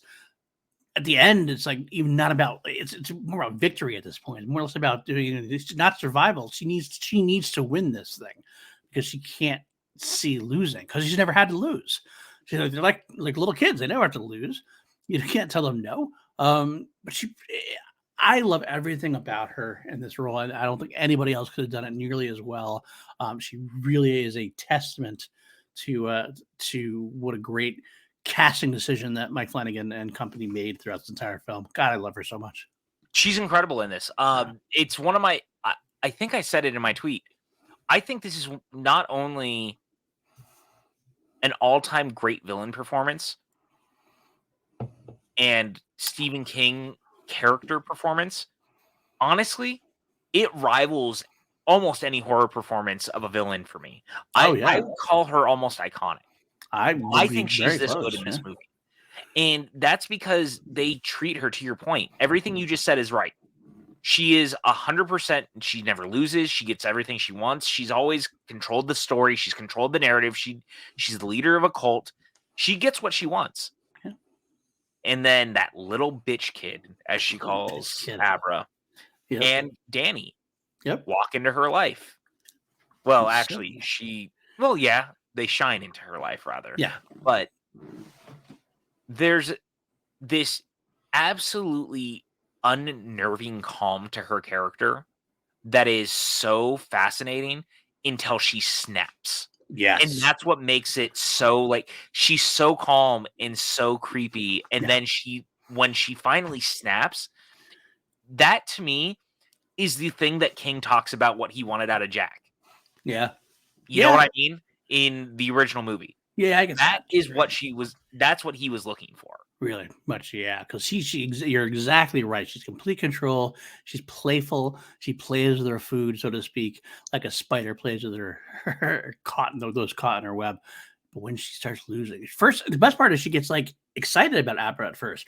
All of a sudden, here's this really powerful, and in a time where they're not having success finding those to shine to eat on. There's some struggles here they mentioned. Also, they find someone like Abra's like potential and everything else, and she's like, "Holy shit, this is someone who's going to just feed us forever." And it starts off that way, but then when she starts getting so powerful that they start fighting back, she doesn't know what to do, and she gets more and more just pissed and like, "How dare you? How dare you come against me?" There's this the whole sequence where they trap the True Knot in the campsite, and they slowly, one by one, start trying to do like, just walk in. You're fine. It's not like I'm live streaming. Hello, everyone. Say hi to Chance. Okay, bye, Chance. He needed his glasses. Okay, bye.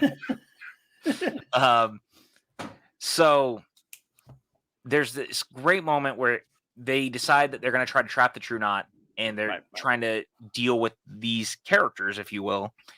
And one by one, as they start to pick them off, because Dan goes out there, it's him and Billy.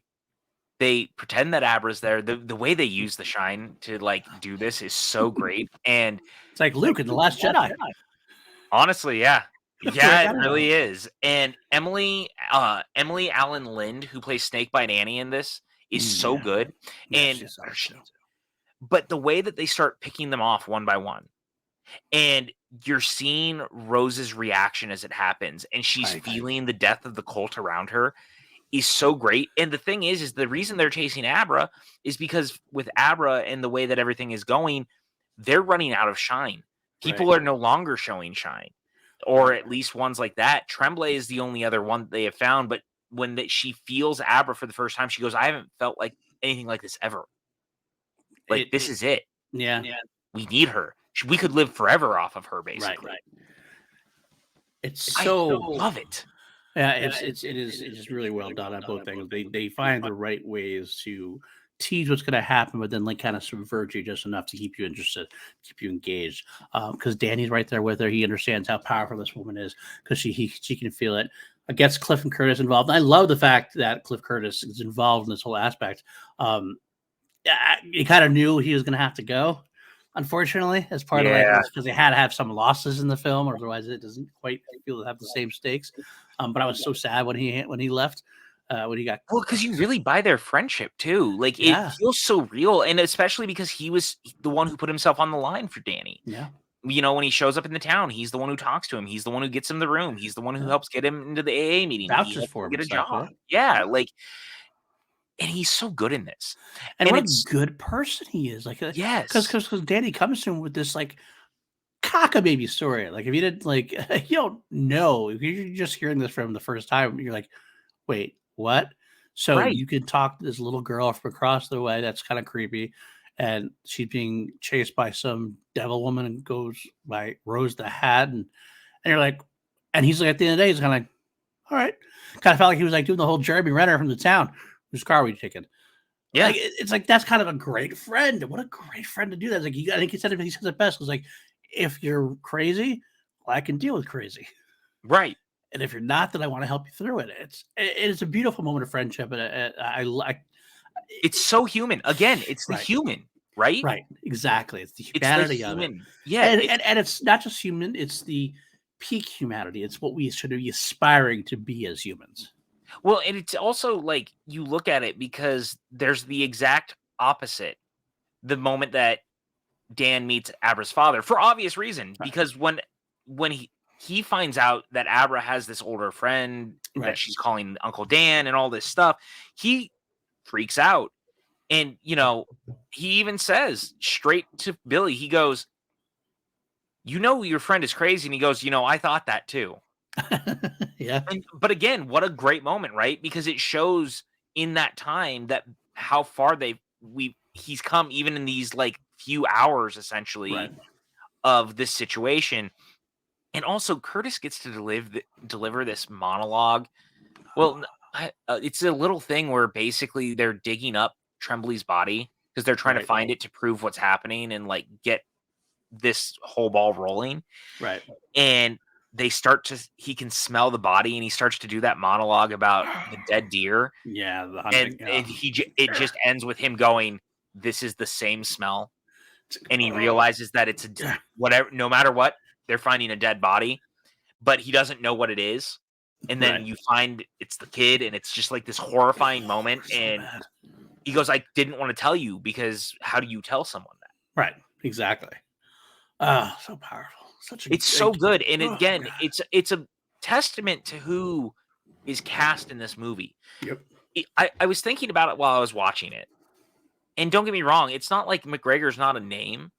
Right. But no one in this movie, if you pitch this movie to a typical studio head, right. Look at The Shining. You were getting Jack Nicholson. You're getting these people of note for the time. Right? You're getting bigger actors. Again, not to downplay Rebecca Ferguson and Ian McGregor, but Ewan's not like leading stuff as an A-list actor. Usually if he's in something, he's an ensemble player. Right. Yeah, absolutely. And this is an ensemble film, but here they populate the entire movie with people that they knew could be the characters. Right. They didn't just hire people because of who they were. Which is actually very funny we're talking about it this way because the fucking conversation online the last 24 hours was Tarantino talking about the Marvel characters and the actors people are going to the movies because of the characters, not the actors. It's 100% accurate, sure. It right? Really is, yeah. And it really is. But you look at Dr. Sleep, and Dr. Sleep is case in point. No one was going to see this movie probably because of Ian McGregor or Rebecca Ferguson or any of them. People were going because it was a sequel to The Shining, if they were seeing it at all. And so, in saying that, Flanagan was very smart. He didn't go for like A-list actors. You could have probably gotten Chris Evans for this role. Could have. And I mean, again, not saying that the movie star is kind of a fading thing. You and I have always talked about it on and off here. But he populated it with people who would embrace the character and create the character so everyone feels lived in. This is so great because you have the Greenwoods in here, the people we've been talking about. Dude, Carl Strucken's in this. Oh, that's right. I know. And he's an all-time great character actor. He's a dude that you would recognize if you've seen Twin Peaks or if you've seen Men in Black. Addams Family, he was Lurch in the movies. He's a dude who just has like a very specific look and a build. And you recognize him and you know him, but the thing is he's a good fucking actor on top of it. He's 100%. not there because he's a dude who looks the way he does, although it helps. Absolutely. You get it because he's Carl Strucken. Right. And he's fucking great. And that's what I love is that Flanagan populates this with these actors who are delivering these performances, even on like one or two lines or even small sequences that build this world out and make it feel lived in because all these characters feel real. They really feel do. Exciting to me because they feel like they've been here and they encapsulate this world and ooze exactly the thing that Flanagan wanted. And it's a testament to his writing. Yeah, 100% it is. I really mean this though. Like, it doesn't matter who you are. The writing of this movie has to be on point for the actors Yes. to be able to deliver. They have to be able to feel the characters. And don't get me wrong, it's an actor's job to bring it to life, but the writing needs to be as good as the performance, or the performance needs to be as good as the writing. It sometimes a performance can elevate bad writing, but the thing that is so special about this movie is that the writing is this good and the acting is this good on top of it. And It's a good that's what combo. makes it fucking incredible. Yeah. And the direction, for that matter, as well. Well, right, of course. Like, again, I can't say enough good things about Mike Flanagan. I really recommend anyone listening to this Right. who's never seen Haunting a Hill House or Haunting a Bly Manor Manor. or Gerald's Game or Oculus or Minion Ouija, Mass. Origin of Evil, yeah, Black Mass. Like, it doesn't matter what Flanagan has done. You need to watch it. Yes. Like, this guy is as good as he is. Hush. How Hush. did I forget Hush? Yeah. You have to watch Hush. Oh, Like, 100%. Hush is incredible. 100%. It's crazy to me because ultimately, at the end of the day, any decision in this could have gone the wrong way, Uh-huh.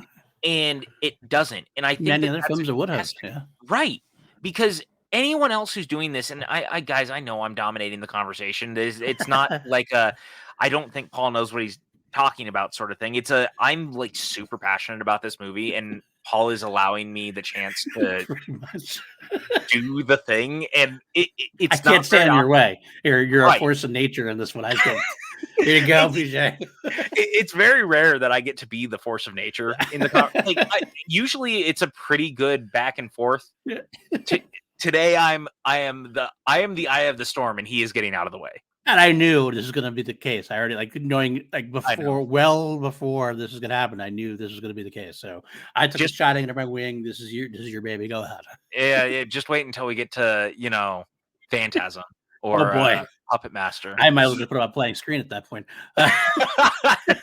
Did you see my post last night, by the way, while I was at the loft? I got there real early, and I was walking around, and they have like tons of posters that are hanging up, and they have a Phantasm poster that's signed by Don Coscarelli that they've had hanging up there for the longest time, and I want it so fucking bad. I might have missed that one, man. I posted it on Instagram. I'll send it to you though. I've got a picture of it because it's so good, and it makes me happy. But anyway, you can't actually not be impressed with Flanagan's filmography and the stuff he does, but that's what makes this one special for me, because I think this is there's something about the fact that he takes all his best versions of what he does in Hill House or Bly Manor or any of it, right? Because the thing about both Hill House, Bly Manor, and Black Mass, not Black Mass, Midnight Mass, you fucking idiot. The thing about those, I felt like John Belushi there. You actually said Black Mass before, and I was kind of like, forget it, he's rolling. But I stopped myself because I knew I was wrong. Yeah, so you did. That's how it is. And that's what matters. But it's fascinating because those are 8-hour, 9-hour miniseries full of lots of characters and lots of depth, and you're doing a ton of shit with it. And yet somehow he takes all of that and manages to do it in a 3-hour contained window. And it never feels like not enough, and it never feels like too much. Right. It's weirdly perfectly balanced. 100%. I mean, they go into enough. It's like the True Knot specifically. It's one of those things where it's having the True Knot as a group of villains is a dangerous thing, because the wrong hands, either it's going to be all Rose the Hat and none of the others, or it's going to be too much of the others and not enough Rose the Hat. But I think she does a great job balancing. We know Rose, we love Rose. We get to know a few of the others in there. That's where of course Crow Daddy comes in. That's where Snakebite Andy comes in. That's where the grandfather there. I forget who. Click. That's right. Click. Thank you. You're welcome. These little characters are like that. You get to know, and it's a masterfully done thing. So you care about them when they start going. Not that you want them to live, but you're affected. Oh, that was a cool character. Oh, I want to see that guy go. Oh, that's good.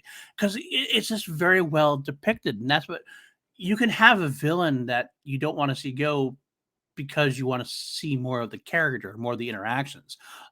but that's what he does. Flanagan does so well. All of his films have a central heartbeat of emotional contact between people. And go good, evil, horror, not horror. Like it's just that's what works for this film specifically. It's the relationship between Danny and Cliff Curtis' characters. It's the relationship between Danny and Abra. It's the relationship between Danny and Halloran. It's the relationship between Rose and Crow Daddy. Rose and Crow Daddy has their own relationship in a way. I mean, or hell, look, even if you look at the Snakebite Andy and her relationship with Rose the Hatton, which, by the way, the Snakebite Andy character, everything about the way that we even watch her get drawn into the cult, the way that they find her, the way that all plays out too, is really remarkable. Yes. And it's a little thing, like any other filmmaker could have left that out. Yep. Someone in the editing could have been like, we don't need that. She should just already be there. Yep. But it's the fact that we use it to build, to understand the True Knot, to understand what they do. That allure of, you're what, 15 right now? Mm-hmm. What if you could be 15 for the next 10 years? Right. And then in 20, 30 years, you'll be 17. Right. You know, and then you just don't really age. Right. Like there's something, the way that they pull her in, that entire thing is so fascinating to me. Because you feel for her, because this is a person who is obviously kind of down her luck in a way. She's struggling to make things, and she's doing what she's doing as a way to like not only penalize the perverts of the world, so to speak. Obviously, like, if you don't know what we're talking about, when the True Knot find her, she's going on these dates with older men who are obviously, pedophiles of that nature, and she gets their money. She takes money from them so she can survive, but she also leaves them with scars, and because she has the power of like being able to tell them what to do, tell people what to do, and they'll listen to her, which is a great power to have. Yeah, because she uses her shine for that, basically, then marks them in some capacity, right, so that they'll never forget that they were pedophiles, right, and that she took care of them, right. But so you already feel like, even though we don't get a lot of her backstory behind that, you feel for her right away. Like, this is a kid who you almost root for her to a degree, and when she gets sucked in by Rebecca Ferguson's character, it's a sad and a happy thing at the same time, if that makes sense. Sad because you want her to have a happy life, but it's also powerful because you're like, wow, okay, she's finding a home. She's finding a way to like speak for herself. She can really make a stand in what she's doing and really develop into something even more than she is. It's a very, very interesting way to do things. Of course, I always find it interesting how they're deciding who's worthy of being turned versus who's worthy of just being spam in a can, so to speak, as it were. But obviously, it's weird. Dude, it's just so insane to me that this movie works in any capacity. The more that we talk about it, the more I think about it. And I've seen this movie, honestly, probably close to 20 times since it's come out at this point. I watch it pretty fucking frequently. I really, really like it. And the more I watch it, the more I just am in like actual awe of what they managed to pull off. And that includes, we really need to talk about it because we just haven't yet a lot, is this third act. Yes. Where they go back to the Overlook. And not only do we go back to the, like, holy shit, dude, they rebuilt the Overlook. Yeah. Like, this thing is spot on to what I recognize. Okay. I want to touch base here. This was my one. Don't you do it. I don't want to say negative of the film. Don't you do this. Because I love the film. I love the third act. I do love the third act. You know how much I love The Shining.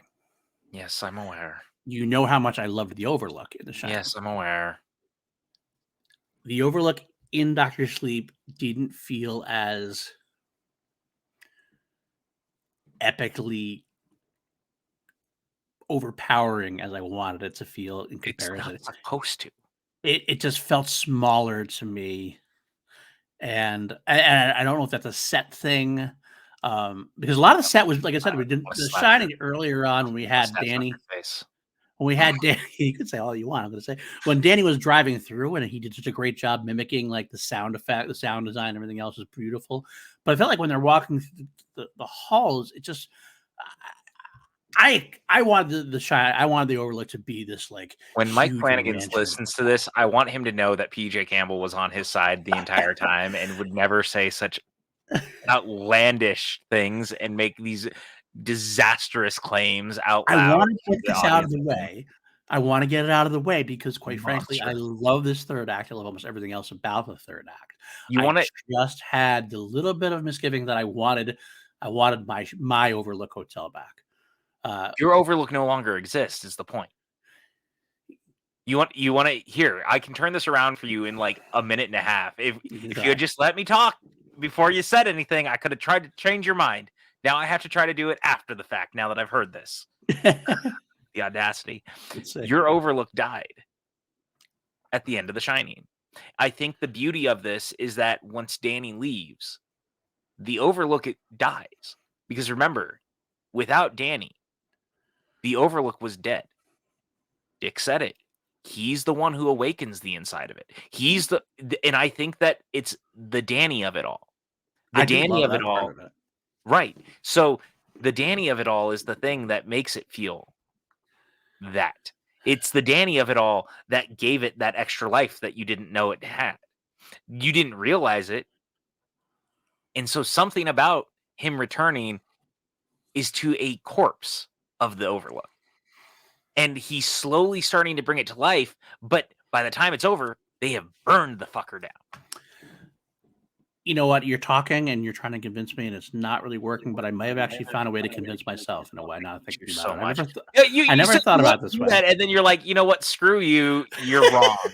That's not that you're wrong because I get what you're saying, but I actually wonder because it's a tangent from what you're saying to a degree. I think I found the way I can accept it better. I still love The Shining Overlook, but the film The Shining was a point of view. I guess here's kind of the weird disconnect we have. Are you going to say that because the other I would say is because he's a kid and it looks different? That's kind of what I was saying. The point of view character in The Shining is Jack and Wendy. Danny's there, but it doesn't feel like it's really his story as much as it ends up being after being recontextualized after Dr. Sleep. Dr. Sleep recontextualized that Danny is still he's the main reason for everything happening. And so that makes The Shining a different kind of movie. But exactly what you said, as a point of view character, Danny, the Overlook probably was this big mansion of a place. Correct. Whereas now as an adult, it looks a little smaller, a little bit more homier. And so why do you think that in the opening shots, it feels so vast? Yeah. Because those opening shots, they do. When it's Danny on the bike and he's riding around, it looks remarkably. It is. I did think it was found shot footage. I actually felt that way. And then suddenly he gets there as an adult, where this thing is kind of died and is desolate and been through some shit. And now that he's an adult, it's not going to look like it looked like. In fact, it should look small, run down, and dead. It should look like a corpse. Okay, you know what? I'm glad we had this conversation because I'm all on board again. Let's move forward. I'm good. We're all good. Actually, this was very positive. Actually, I shouldn't give you so much shit. While we do these things, we have to get this stuff out in the open so we can make it work or not. Sometimes it doesn't work, and that's the way it is sometimes. No, that's 100%. okay too. But I'm actually very happy that I got it to work for me. Yeah, right. It's so good, man. Like I still miss the Overlook of that because I'm in such love with that character of the Overlook. I get it in the first film. That's like I love that more than Jack. Flanagan did such an amazing job putting it back together, and like that, dude, and those like long shots when you start to hear the music when they leave the gas station, and Abra goes, "Where are we going?" And he's like, "We're going to Colorado." What's there? I know of a place, and she goes, "Is that the place you were talking about? The scary place?" And he's like, "Yeah." Well, why would we go there? Right. You said of all these terrible things happen there. And he goes, "Yeah, but if it's bad for us, I can only imagine it's going to be worse for her." Right. And I love the thought of that. This idea that if he goes back there, he can potentially trap Rose. Right. And use the ghosts of his past to destroy her. Both figuratively and literally. Yeah. And I love that. I just think it's such an interesting concept, and in the process, he brings it all down. And so this whole third act has some great imagery that is a throwback to the Kubrick stuff, like we talked about earlier, like the Henry Thomas sequences Mhm. are both just remarkable, Yeah. just incredible. Yeah. I love the stuff that is set in the maze, where Abra and Rose have their little confrontation in the maze. Like it's not Yes. the smart thing about it is it's a set piece area that is not trying to recreate the chase sequence through the maze. Right. It's using the dire feel of the maze from the original Right. Yep. to create that situation, which I Yeah. think is so interesting. Agreed. Agreed. It's so good. And then, of course, there's the iconic sequence of Jack walking up the steps towards Wendy, Yep. but here it's Rose the Hat walking up towards Danny, and I love when she shows up and who are you, handsome? And Who are like the you? and her realizing, How did we miss you? yeah, Yeah. oh, dude, it is so good. Also, I forgot to bring this up earlier. I do want to touch on it real quick. That moment when she realizes that Crow Daddy is dead, and Mm. but all the sequence specifically before that, where Abra is like just out of focus while the camera is sitting on in the car, Mhm. and she's having the conversation with Crow Daddy, but it's Danny talking Mhm. through her, is so incredible Oh yeah. and so tense and so good. And just that little chuckle she does, and he goes, "What?" And she goes, "It's the arrogance, really, of thinking Yeah. that you could live forever. Right. You didn't put your seatbelt on." And the way that he uses it, and then she like jerks her hands, and the Mhm. vehicle flies off Flies the out. road, So good. and Yep. then it cuts to her screaming in the forest, and it's Rebecca Ferguson's eyes, white, screaming into the Right. void of the forest. Again, it just works. It does on every level. Every level. Every little level of it, and the sequences where it's her. We haven't talked about this either. There's so much to talk about, I know. but I want to talk about the Overlook stuff. I But know. I got to bring up something. I got to bring something because I'm seeing my note on it, and it kind of tangentially goes with what you're saying. I love how well every little piece of story it yes, builds to build. It serves to push Rose up to be this really super badass character. Like you which is have why her the like cerebral stuff is amazing. it's always like, yeah, she's like, I mean, she's obviously she's strong and she's amazed that young prodigy is strong, but like she dates the more super, she goes super saiyan with all her all the steam at the end as Yeah, she's going there. Danny knows he can't beat her. Danny knows that the two of them can't beat her on their own. He's got to go back and face her on the level. But like the moments where, like you said, like when she feels Crow Daddy die, and she like it has that like last Jedi type moment where they're in the street where like she walks through little the bitch kid. vision. Yeah, love it. What's she doing? And then my favorite bit of Rose, this is one of my favorite bits of Rose in the entire movie, is because it's such a callback to the first film. And it's such a, again, showcase of Rose is fucking powerful. She's in the Overlook. She looks in a famous sequence Oh yeah, of the blood coming from the elevator. And like in the first film, it's Wendy looking at it and seeing it and being like horrified and like, holy, how can she run? And Rose watches this happens and hmm smirks about it. it's And you're such a like, good moment. oh God, I just like that's so fucking great. She's It's so so good. good, dude. It's so fucking good. And I gotta say, like, again, and you know what it is?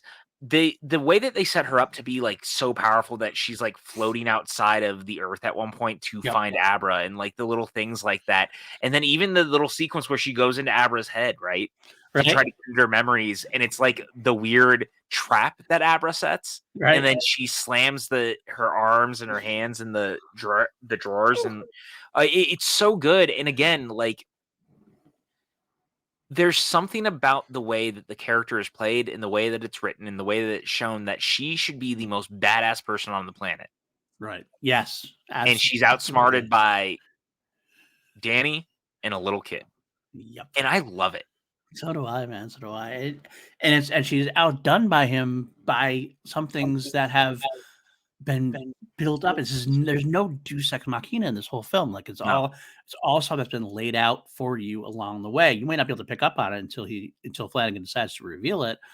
But like the whole like using of the boxes, like holy shit, I didn't think that was coming back into play. Like I thought that was like this way. Yeah, that comes back into play, and the Overlook Ghost come back into play. And you're like, oh, this is so brilliantly done. This is so brilliantly done. It's so good. Okay. So we get all these sequences in the Overlook that are just such great throwbacks to your point. Like that smirk when she sees the flood of blood coming out of the elevator is so great. Flood of blood, I like that. Yeah, I got my moments. But I gotta say, there's a lot of people who get very hard on what happens next. But what I love so much about the next part of the sequence is that it goes to show that at the end of the day, once the Overlook was back to being the Overlook, even after all of it, Danny opens the gates knowing that he could become his father. 100%. But he does it in the hope that he can save Abra, only to almost murder her. Yes. And I got to tell you, I will say this. I did the first time I saw this, I wasn't completely sold on this part of it. The letting the ghost out and everything else. I wasn't completely all in. I loved this. So I was like, okay, cool. But every time I've watched it since then, it's gotten more. I've been sold on it more and more, and like Right? a stronger connection to it. I think it's a great choice overall. I think it's so. If you have watched this and you kind of didn't like it, I really stress watch it again. Yes. Watch it again, knowing what's going to happen, because then you can actually see what they're trying to tell you. I think it kind of sometimes surprises you so much. It takes you out of the story just briefly enough that you have a hard time getting back in. But yeah, once you know it's there and it's coming, and you not surrender to it, but you let it, you let embrace it happen, embrace it. It's a beautiful story. It's a beautiful thing to happen. Well, Like, and especially, yeah, it 100% is, and especially because you set up earlier in the movie when he sees Jack. Right. And that whole conversation that he has with Jack at the bar, and Mhm. he's trying to explain to him everything that had happened to him and what had happened to his Right. mother, Jack's wife, all what had happened to them after all of it, and trying to be like, look what happened. And then the ghost finally breaking for half a moment, and Yes. Thomas's performance is so incredible, and the way that the camera sits on him, the side frame of his face, it's close enough that honestly, you could think it's Nicholson if you weren't paying attention. I get that. Yeah, and that was a tough sell. That was a tough sell for me. I mean, Jack Nicholson's iconic actor, and this is an iconic role for him. Whether or not King liked it or not, that's completely irrelevant to the fact that Jack Nicholson as Jack Napier was Jack Napier. Wow, what is this, Batman? What, the Batman? Should have been Jack Napier. Imagine. Jack Napier, imagine that. As Jack Torrance is so iconic that like putting him up against it's like it was a no-win situation. There's no way Henry Thomas is going to match Jack's jackiness, if that makes sense in a way. So it was a danger. It was definitely a danger to do, and yet it worked. It worked very well. It's not Jack, but it doesn't have to be Jack. It doesn't have to be Nicholson. It's more the Jack from the novels in a way. It feels like I agree. An everyman character, which is what King probably loved it in a way. It's one of the times definitely what I love about it. I get that too. Because it's a good blend of the two. Yeah, it is. That's very true. I do love his performance. He does do a good job of like being stoic. You don't really see what's going on, but you kind of feel what's going on beneath the surface. It's a lot to do in like a performance which is very blank face, I guess the way to say it. Like it's a mask. You have to wear a mask, but you can still see what's going on simmering underneath. And it's really good. It's a really good job. Well, even in the little shots, because obviously we do start to see little flashes of what happened. Right. And we do get to see Henry Thomas recreate a little bit of that moment that we would then see Danny do. Right. And the walking down with the limp, the axe in hand. And there's also a great moment where he has the flash of Wendy seeing the axe coming through the door. And then when he, instead of seeing Jack's face come up towards the door, it's Danny's, what a great throwback number there too. But like, there's so much of that. And again, the performances really sell it because Thomas is a guy who's in almost every one of Flanagan's works. Yeah, he's a Flanagan guy. He's a Flanagan regular. And I love that he cast him here because he knew that he was reliable to do a performance that was not just a caricature, because you could have just gotten someone who did a Jack Nicholson, right? Yeah, absolutely could have. But I'm glad they didn't. Yeah, it would have been Because it made it distracting. more special. Yeah, It would have makes been it very easier. distracting. Yeah, because to the point of it is that the apparition also thinks it's still Lloyd. Yeah. So let it be a little bit more of a performance-y sort of thing that's a little different. I can actually, you know what I can compare it to? Of all things, Doctor Who. Getting back full circle here. We go. Full circle here. But when they had to recast the first Doctor, because they wanted to use him again, so they did a TV movie about the making of Doctor Who, and David Bradley plays William Hartnell in it. Yeah. Then when they decided to use the first Doctor again recently, they brought him back. Yeah, and makes sense. And it's like, it's not William Hartnell. It's not trying to be a caricature. It's kind of its own performance, but it's also, it feels like it. Yeah. Like, it's enough that it feels like the Doctor that you don't mind. Right. And you accept it as the same incarnation. That's what the Henry Thomas of it all feels like. Yeah. Agreed. I think this means that Henry Thomas should be the Doctor. That's what I'm saying here. Okay. That's what I'm saying here. Yeah. Okay. That, I guess. Anyway. Yeah. But I love this whole sequence because, again, I also think it just humanizes the moments of Danny getting to deal with all his trauma. Right. And like kind of confronting it in such an interesting way before Rose shows up, and then to be like, look, I'm putting all of this to bed. Yeah. And once you realize what he did when he arrived, because there's these great scenes of him walking through the halls and the lights start to flicker on as the place starts to come to life because he's walking around inside of it. Yep. And you start to see the ghosts and you start to see what it is. But there's even this great moment when he's walking through and it's slowly coming to life, but he walks to the hallway where he sees the little girls, and he's like looking down the hall and they don't appear at first. Right. In any capacity, and he's just kind of looking, but the memory is there. Right. And it shows the damage that even all these years later, he's standing right where it happened, and he realizes it's like, this is it. Yeah. It's a weird, like, I love it because it feels like a longing moment of clarity, but also acceptance, because there's a lot of that throughout the movie, but it's like a moment for me where you can tell that Danny's ready. You know what I'm saying? Like, and I love that because when he goes in there, he's ready for war. And that war is, I'm burning this place to the ground. Not just ready for war. He's ready for death. He knows that he's going to die and he's going to take this place out with him. This has been the bane of his existence his entire life. It took his father. It took him. And he did redeem himself. But this is it also kind of took his mother from him. It did take his mother from him. Yeah, absolutely. And this is the culmination of what Dick was trying to tell him. This is his destiny to do. Like he's got to give something back, and this is what he has to do. He has to give his life, and despite the fact that it's almost better in a way, and it makes the sacrifice even more powerful. The fact that he actually had redeemed himself to the point where this is a couple of years later. He's a good man. He's helping elder people die peacefully. He's like a citizen of that town. He seems like he's like a really well known in the town, and people really love him, respect him. Now he's really come full circle, become his own really good person, but he's still got to pay his debt. His debt is he's going to be the one to take out the Overlook, because somebody's got to do it. Somebody got to take out Rose the Hat and the Overlook, and he's just going to be the one that has to do it. Yeah, and I love it. It's just so brilliantly handled. It's so well put together. And again, this is because Flanagan just gets it. It makes such a human, beautiful story. And I love too that once we get into it and like Rose is finally overcome by the ghost and vanquished, the ghosts take her, but then they come for Danny, and that's when he starts to turn and the Overlook starts to overtake him, and he sends Abra out. He wants Abra to go outside because he wants her to survive it. Right. At the same time, he's chasing her through the hotel, and he finally gets her out when she like, cause she's begging him, Uncle Dan, like it's me, it's Abra, like, what are you doing? And he has that moment of clarity. And I love the way the face changes in the moment of clarity. And he's like, leave, go now.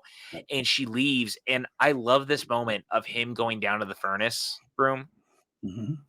And you see young Danny again. Yeah. And you see him with Wendy. Yep. and Wendy holding his face in that moment when he realizes like they are there together Right. and they're finally putting it to bed together. Yep. And For it's all such this a time. yeah, after all that time, and it's such a great moment. And Abra's standing outside watching as the overlook is burning, and she's like, "Uncle Dan, come on, you can get out, you can get out." And this is what I love. You could have ended it there because it would have been a very starkly similar ending Yeah. to the original, to Uh-huh. just leave it with Abra out in the snow, By herself. Yep. now by herself. The sirens, you hear them, they're coming. Yep. So very, very similar. But then we go one extra step. A step, of course, as we both know, that Kubrick had originally had. He eventually cut out of the movie. Mm-hmm. There was more to the movie. But that next step has Abra at the house and she's talking and we see Dan there. Yes. But the thing I love is that when he's talking, there's like this little hint of difference to the voice. Yeah, I didn't It's notice it just the first time I watched it. Like the yeah, more I watch, I'm like, oh, I like what this is doing here. A little subtle. It's subtle. it's subtle, but like there's like an ethereal, Yeah. ethereal. Ethereal. I think that's the Ethereal. word. But to his voice, and you realize that he died in the fire. Yep. And she goes, "There was a moment that I realized when it was burning that you weren't going to be out, but I came to peace with it. And I knew it was what you had to do." Ugh. And it's such a great line, and they have this great conversation, and it leads to one of my favorite moments in the entire movie, and it's a full circle moment.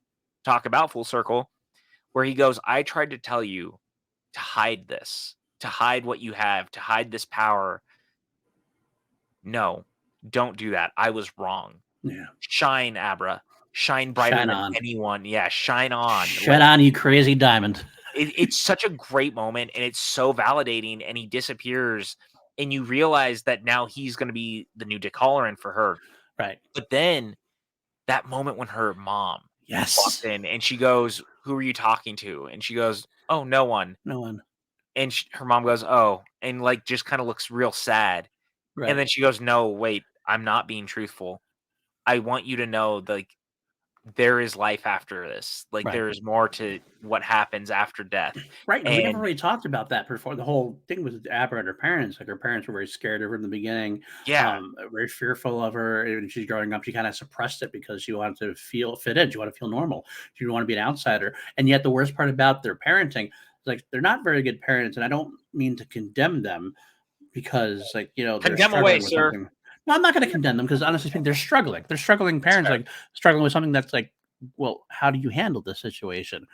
They handled it by ignoring it for the most part, which ended up suppressing it. But at the same time, she uses it for her own good. Like when she kept asking about the grandmother, her mother, or something like that. Like, is she gonna be okay? Is she gonna make it through? Kind of thing. It was like you're using your daughter's gift when it suits you, but yet you want her to tell her not to use it ever, except for when you want it, pretty much. But they come to this place where they accept it at the end. And like obviously, the father unfortunately gets uh, killed by True Daddy or Crow Daddy there, unfortunately. Yeah. And kind of a cool sequence, a little bit of a It's a standoff great there. sequence. It is a great sequence. Like you feel like he's paid his dues and like he did his Yeah. best for his daughter, but Crow Daddy's a fucking vampire, basically. Let's call them what they are. They're vampires. Yeah, Just they're different straight kind of up spirits. vampires. But she gets that thing. I love that moment for exactly what you said. She's like, you know what? I know I'm talking to no one, but that's the old Abra. That's the old relationship they have. I'm not going to have that relationship with you anymore, Mom. I'm gonna be honest with you. I am special. I have this conversation with Dan, whether you like it or not. And But I've the also had it mom, with Dad. with that as well, yes. And the mom though makes that a great. Like she takes it in stride, and all of a sudden is very accepting of it in that way. So you Mhm. see that they've made their steps forward too, which is great to know at the end of the film. But then that all is amazing, and I love all that too, because again, it feels so like beautifully full circle, but it's also showing that the cycle's a little bit broken now, Yes. right? Because Wendy and Jack also knew Danny was special. Yep. But they were having him like see a therapist, and they were kind of partially blaming it on what had happened and the alcoholism and Jack hurting him. It wasn't necessarily about him being special. Right. But they were forcing the hand of, no, she is. The cycle is broken. Someone's going to accept that she's different. Yep. And she can continue to live. But now she's living with the actual idea that she can be okay with. So Yes. Dan has taught her how to move forward, which is why the last shot of the movie is so great, where the bathroom door is open behind her and she goes, I'll be right down for dinner. I have something I have to do first. And 237's ghost, they're in the bathroom, and Abra walks straight towards her and closes the door, and the music plays. And that's it. Yep. So good. So fucking good. So good. It's so full circle because it feels like the cycle of trauma is finally broken. It feels like these characters have gone through so much over 40 years. All these people were affected by this one event, and the cycle after 40 years is broken, and it's beautiful and mesmerizing and just wonderfully hopeful. And I love it. Salute Mike Flanagan. Salute Mike Flanagan. So good. So good. I am obsessed with this movie. I know you are. And I am too. I'm not going to lie. I am too. Even though I did let you take the bulk of it, I do love this film very much. And my minor, I even got to through my own little minor nitpicks there. As someone who loves The Shining as much as I do, it was going to take a hell of a movie to compare. Yeah. Especially there's almost no way this was going to be a good movie for me because I have The Shining on such a pedestal, and you're having a totally different cast, totally different director, totally different story, almost everything else. I'm like, well, let's see what happens. And yet it blew my mind, and it hit the same heights. And it is a near perfect film. It's a near perfect film. I'll go a step farther to say I think it's a perfect film at this point. Every time I watch it, I fall in love with it more. I find little things that I like more, and it's one of the rare movies that for 3 hours it clips along like it's 2. Yeah, it never feels too long, and none of the sequences don't belong. Everything builds to the next thing, and that's saying something because I watch a lot of movies. We both do. And a lot of the long movies these days, it always feels like you could cut things out and you could streamline the storyline. Here, a lot less because everything really leads to the next thing. And that's rare. That's what makes it fucking special. And that's what makes 100%. It so cool is that, again, this is all on Flanagan, man. The dude knows what he's doing. The writing is great. The casting's great. The direction's great. The editing is great. The music, the Newton Brothers music is great. So good. Everything about this movie is 100% a love letter to Stanley Kubrick. It is a love letter to Stephen King, and it is a love letter to decades of fandom infighting about what was the better version of The Shining. It doesn't matter. It's all good. It's all relevant. Yeah. We're doing our thing, and that's how it's going to be. And I fucking love that. Flanagan came in and did something no one else can do, really. It's one of the all-time great legacy sequels for a reason. Absolutely, 100%. I cannot agree with you more. Speaking of that, I mean, I feel it's almost like perfunctory now, but we should do our little rankings here. The Shining, I gave it 11. You gave it 9 for 110. Dr. Sleep, I don't see any reason why you're going to go. There's no world where I don't give this an 11. I'm just going to say it. Yeah. And you know what? I do too. Hell yeah. I absolutely give it, even if I do have some very small nitpicks along the way here and there. It's really cosmetic. It is pretty much cosmetic stuff overall at this point.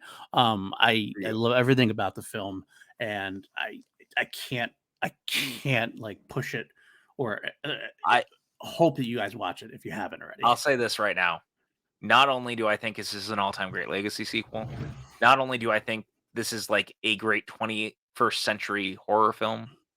We're 21st century still, right? Yeah, 21st century. Great.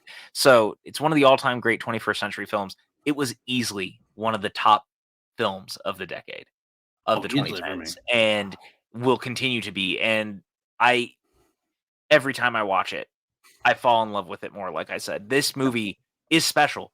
And if you have not seen it, I can't recommend it enough. If you have seen it and you didn't love it, I can't recommend you rewatch it more. Again, yeah. Try it again. And you know what? And try that director's cut. Yeah. The director's cut adds more to it, but it's all good stuff. And honestly, it felt just as long as the theatrical cut. They felt like the same length. It feels shorter. It almost does in a way. I didn't want to say that. I didn't want to make that claim, but I don't know. I can't argue it either. Yeah, because again, to what I said earlier, the thing about it is like the theatrical cut was already great. Yeah. It was just it's crazy for me to watch a director's cut where everything is noticeably extended, but also not noticeably extended at all. Like anytime I watch a director's cut, it's like super obvious what's been put into me. Right. This is not one of those times because it all feels just that baked into the DNA of the film. And that's, again, well done. Are you kidding me? Well done.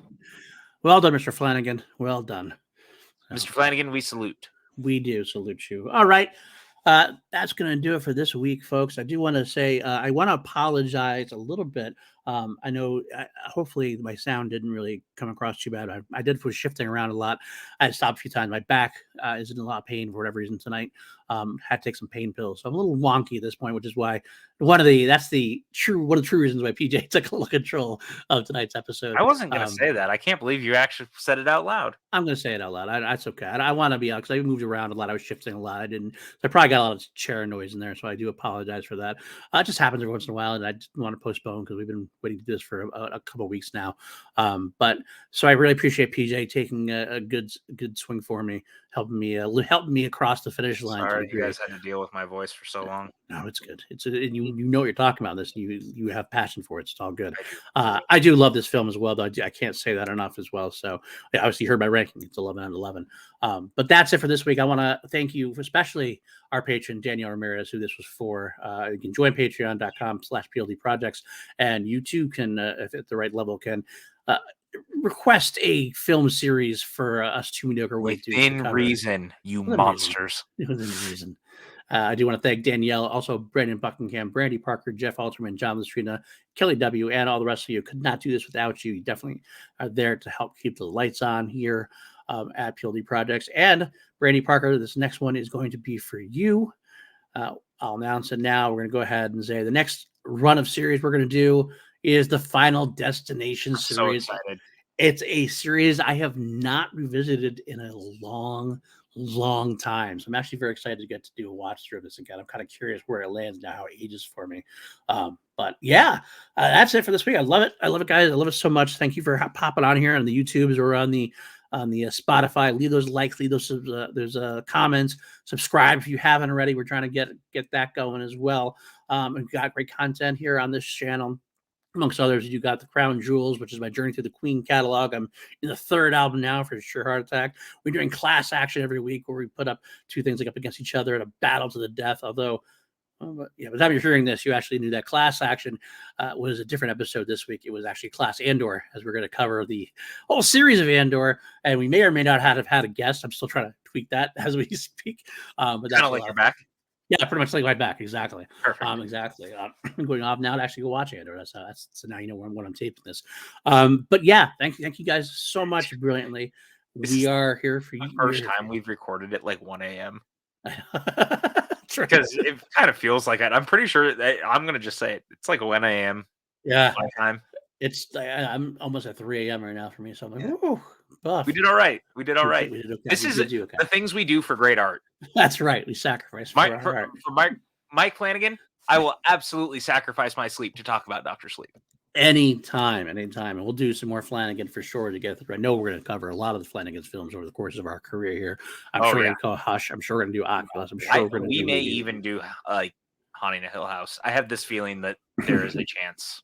I wouldn't be surprised. I would be surprised at all. So as the co-host here, there's a chance.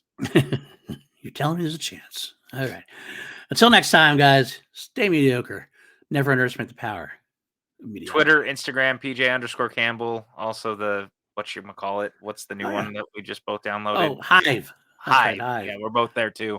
Come hang out with us. See, I got you. Good. I am at Paul_Denuzio on Twitter, and I am at PLD on Hive. So find me. Okay. We'll have a good time. Bye, friends. Bye, friends. Take care.